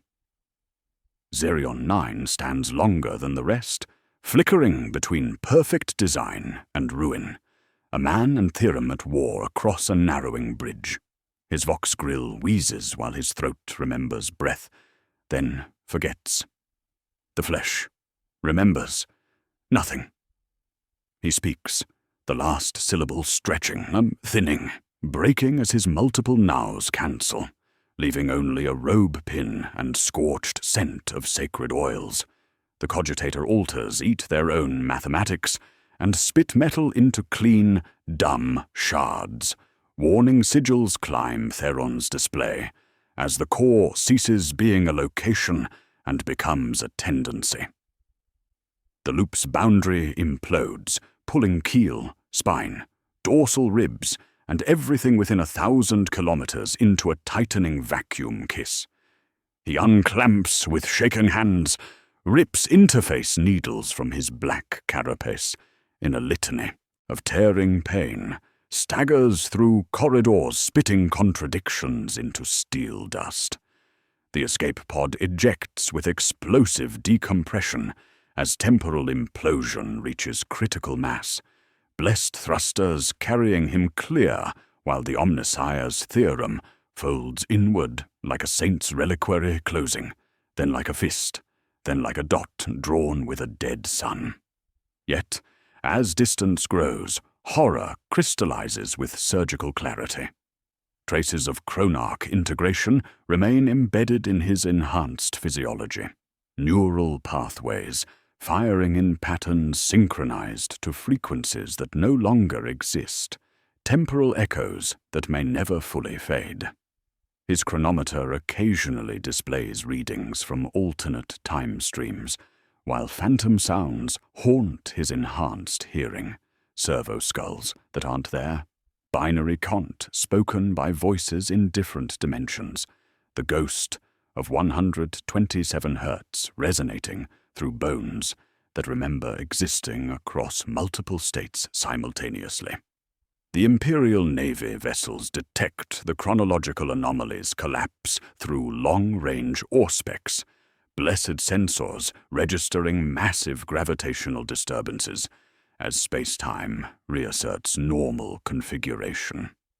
The Emperor's vigilance moves to investigate with standard rescue protocols, unaware their recovered Astartes carries fragments of the very horror they narrowly avoided, temporal corruption embedded like blessed shrapnel that will never fully heal, making him both witness and warning of humanity's brush with chronological damnation in the void between stars.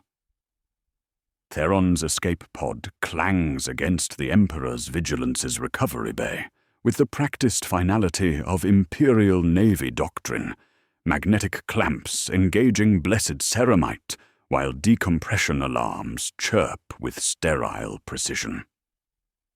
Floodlights wash the scarred capsule in antiseptic white that has never known dust or sacred oils, a harsh contrast to the organic horror he carries embedded in enhanced flesh. Navy armsmen deploy according to standard boarding protocols, weapons lowered, while medici teams advance with Auspex wands and purification sprays, treating him as routine survivor of Mechanicus research accident, rather than witness to temporal damnation spanning multiple time streams simultaneously. Present tense intrudes with crushing violence. I am being processed, and I am already processed, and I am never recovered. The chirurgeon speaks words that arrive before her lips move, while her hands exist in 3 positions simultaneously. I taste copper and ozone in sterile air that should carry only recycled purity. The forms demand truth I cannot give, while my gene seed remembers futures that haven't occurred yet. Medical evaluation proceeds with bureaucratic precision, as ship's chirurgeon conducts examinations, while Theron carefully conceals the extent of his temporal integration.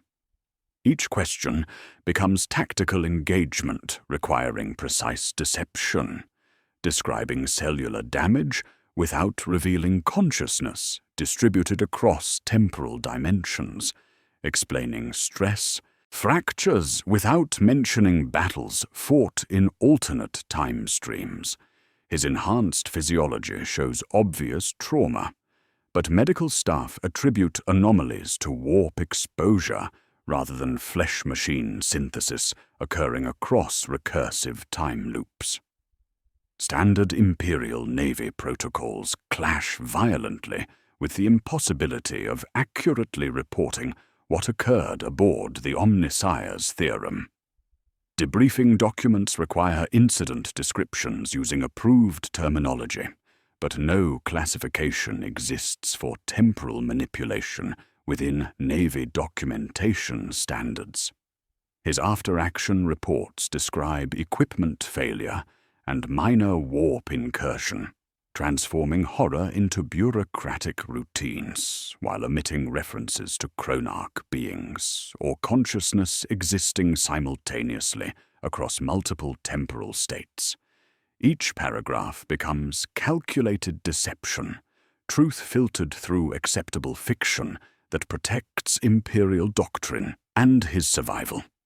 The frigate's clean environment contrasts sharply with organic horror he experienced, blessed steel maintaining proper geometry, while atmospheric processors cycle air according to natural law. Yet temporal echoes persist, brief moments where he perceives multiple versions of conversations, watching officers speak words they haven't chosen, while phantom images occupy positions in alternate probability streams. Crew members flicker between states, existing simultaneously in different temporal configurations that his enhanced vision detects despite their impossibility. His augmented senses detect subtle chronometer drift throughout the vessel, suggesting exposure to temporal fields left lasting effects on anyone approaching the anomaly zone. Ship's chronometers desynchronize by microseconds, while machine spirits report timing errors between cogitator banks, processing delays, creating cascading inefficiencies through blessed systems. The crew attributes these anomalies to routine maintenance issues, unaware their ship carries temporal corruption like blessed shrapnels embedded in superstructure. Theron's black carapace shows permanent alterations that make his enhanced physiology operate according to modified parameters. Neural pathways pulse with faint temporal energy, visible through internal displays, augmented nervous system firing in patterns synchronized to frequencies that no longer exist. Enhanced reflexes occasionally anticipate events before occurrence, hands reaching for handholds not yet needed, combat instincts engaging against threats existing in adjacent time streams, tactical awareness encompassing probability, cascades spanning dimensional barriers. During medical evaluation, ship's chirurgeon discovers genetic anomalies defying standard Imperial understanding of Astartes' physiology.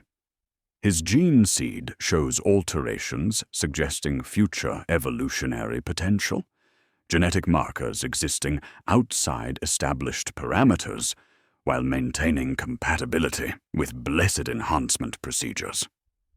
Blood samples contain cellular structures existing in multiple states simultaneously, microscopic evidence of consciousness distributed across temporal dimensions. The medical staff note variations in official documentation, but lack expertise to understand their significance, attributing readings to exposure stress rather than chronological manipulation effects. Environmental readings throughout the frigate show reality's fabric stressed by proximity to temporal horror. Atmospheric pressure fluctuates according to patterns matching the vanished 127 Hz frequency, creating barometric waves rolling through corridor systems, while forcing life support into constant adjustment. Temperature variations spawn localized weather patterns, humidity condensing upward while frost forms on heated surfaces, impossibilities the crew attributes to processor malfunction. His enhanced hearing detects phantom sounds throughout the vessel's superstructure, servo skulls flying in geometric formations that aren't there, binary cont spoken by voices in different dimensions, ghost rhythms pulsing through blessed steel. These auditory echoes suggest the frigate's machine spirit has been subtly altered by temporal exposure, blessed cogitators processing data streams from probability cascades existing outside normal space-time. As the Emperor's vigilance prepares departure with standard warp translation protocols, long-range Auspex arrays detect gravitational anomalies in 17 other sectors throughout the segmentum. The readings match signatures from collapsed temporal manipulation zones, suggesting the Omnissiah's theorem was not isolated experiment, but component in larger Mechanicus research program into chronological warfare. Each anomaly pulses with familiar frequency patterns, while displaying environmental conditions violating natural law, creating expanding zones where causality becomes malleable resource subject to manipulation. The tactical implications crystallize with surgical clarity as Theron studies Auspex data through temporal enhanced awareness. 17 research vessels conducting similar experiments, each potential source of chronarch beings capable of existing across multiple time streams while converting populations to flesh-machine synthesis. The Ordo Chronos has seeded the galaxy with temporal manipulation technology, creating networks of chronological weapons that could transform humanity's relationship with causality itself, turning the Emperor's servants into entities existing simultaneously across past, present, and future, while reality bends around concentrated will that remembers what iron forgets.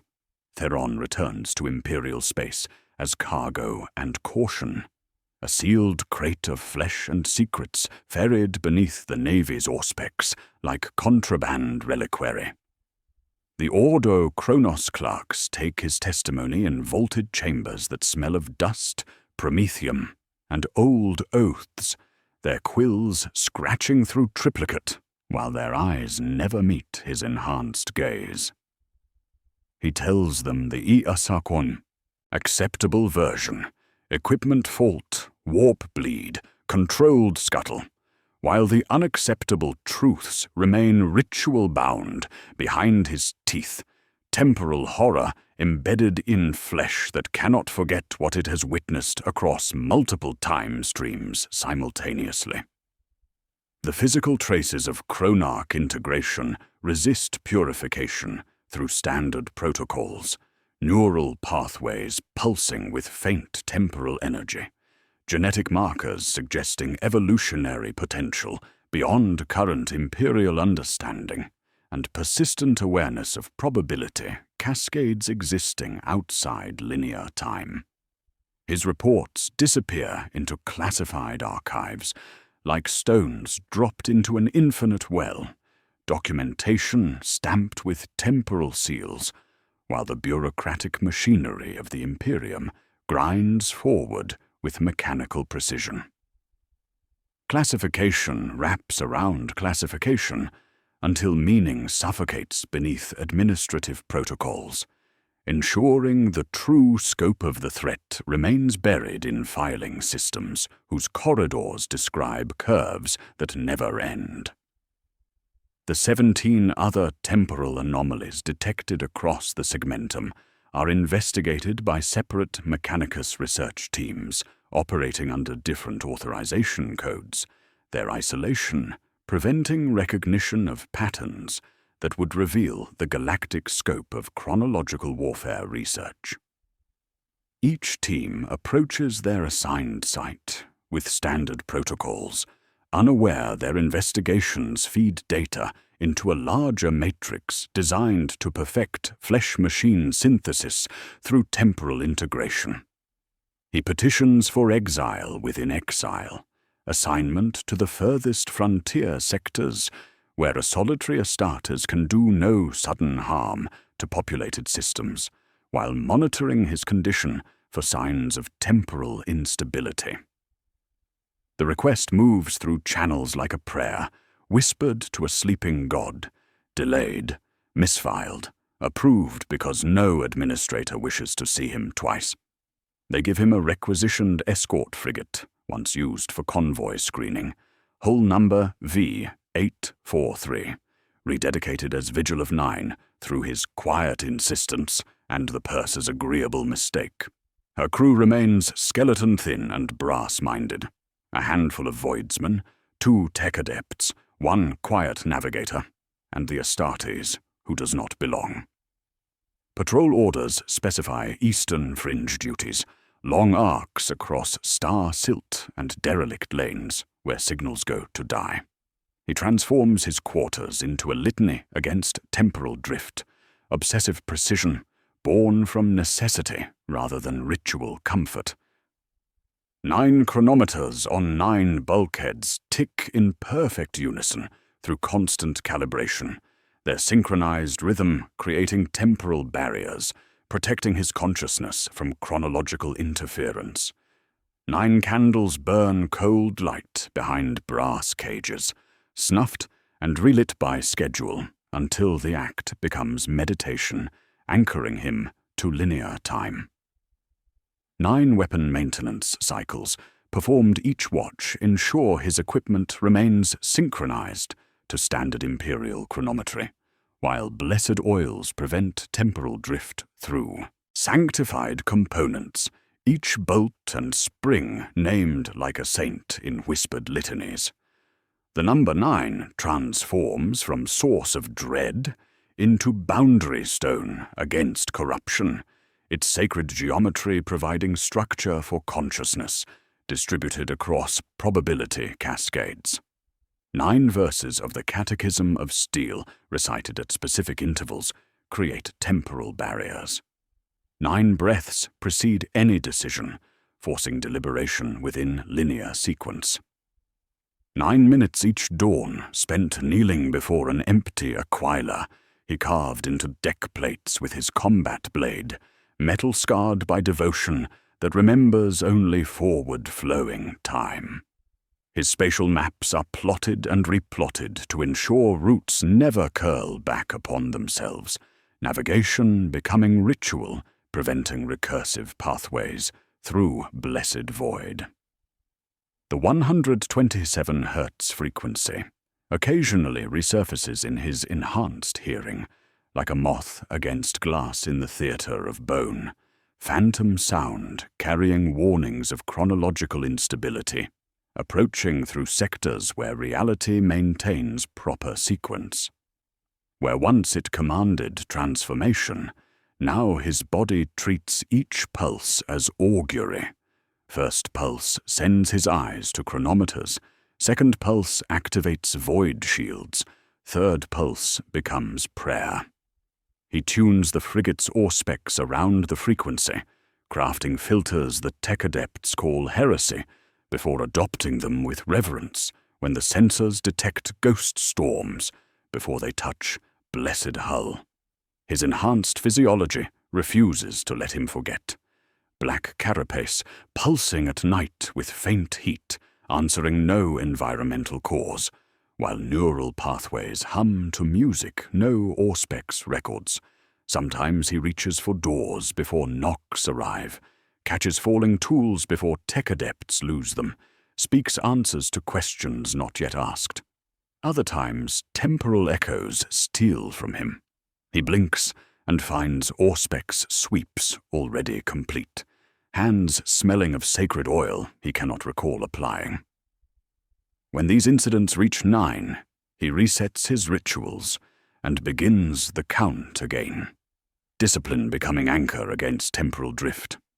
From Navy communiques and Mechanicus broadcasts, public, encrypted, and those arriving by accident, he assembles a map of absence. 17 sectors flagged for non-standard survey action, each bearing Mars sigils appended with keys only the Ordo Chronos should possess, separate research ships, separate inquiry cells, separate prayers sung to identical engines while none speak of the others. Where the administratum should recognize patterns, it files forms. Where the Inquisition should burn laboratories clean, it convenes committees to discuss what might have been. Later, bureaucracy becomes the warp's gentler cousin, eroding truth with paperwork until only lies remain. 3 months into patrol duties along the eastern fringe, where Imperial authority grows thin and Xeno's threats multiply like cancerous stars, his vessel encounters a derelict Mechanicus research station, broadcasting distress beacon with familiar frequency patterns. The thing hangs over a dead world like a prayer wheel abandoned mid-turn, ringed, spoked, its silhouette familiar in the way old scars are familiar. Long-range auspex detects the telltale 127 Hz hum emanating from its hull, while gravitational readings show space-time curvature, suggesting active temporal manipulation fields. His enhanced senses perceive multiple versions of the station existing simultaneously across different time streams, pristine research facility overlapping with organic horror and probability cloud of potential destruction. All states equally real within chronological manipulation zones. Standing on his ship's bridge, ceramite boots planted firmly on deck plates that maintain proper geometry, Theron watches the derelict station through reinforced viewing ports while reality shimmers around chronological anomaly zones. The revelation crystallizes with surgical clarity as he processes tactical data through temporal enhanced awareness. His exile has become something far more significant than punishment for past failures. He is now the Imperium's unwitting sentinel against chronological horror, doomed to encounter and contain temporal anomalies that threaten to trap humanity in recursive time. Each patrol brings new encounters with corrupted research sites, where the Ordo Chronos continues experiments, treating causality as malleable resource, his enhanced physiology making him both detector and weapon against threats existing outside conventional understanding. The larger pattern emerges like constellation of damnation across the galaxy's spiral arms, 17 sectors, hundreds of research sites, thousands of tech priests conducting experiments, while bureaucratic compartmentalization prevents recognition of the threat's galactic magnitude. His individual efforts become drops in an infinite ocean, each contained anomaly replaced by 3 more, as the program expands beyond any single warrior's capacity to stop. The flesh remembers what the iron forgets, and I am cursed to remember both.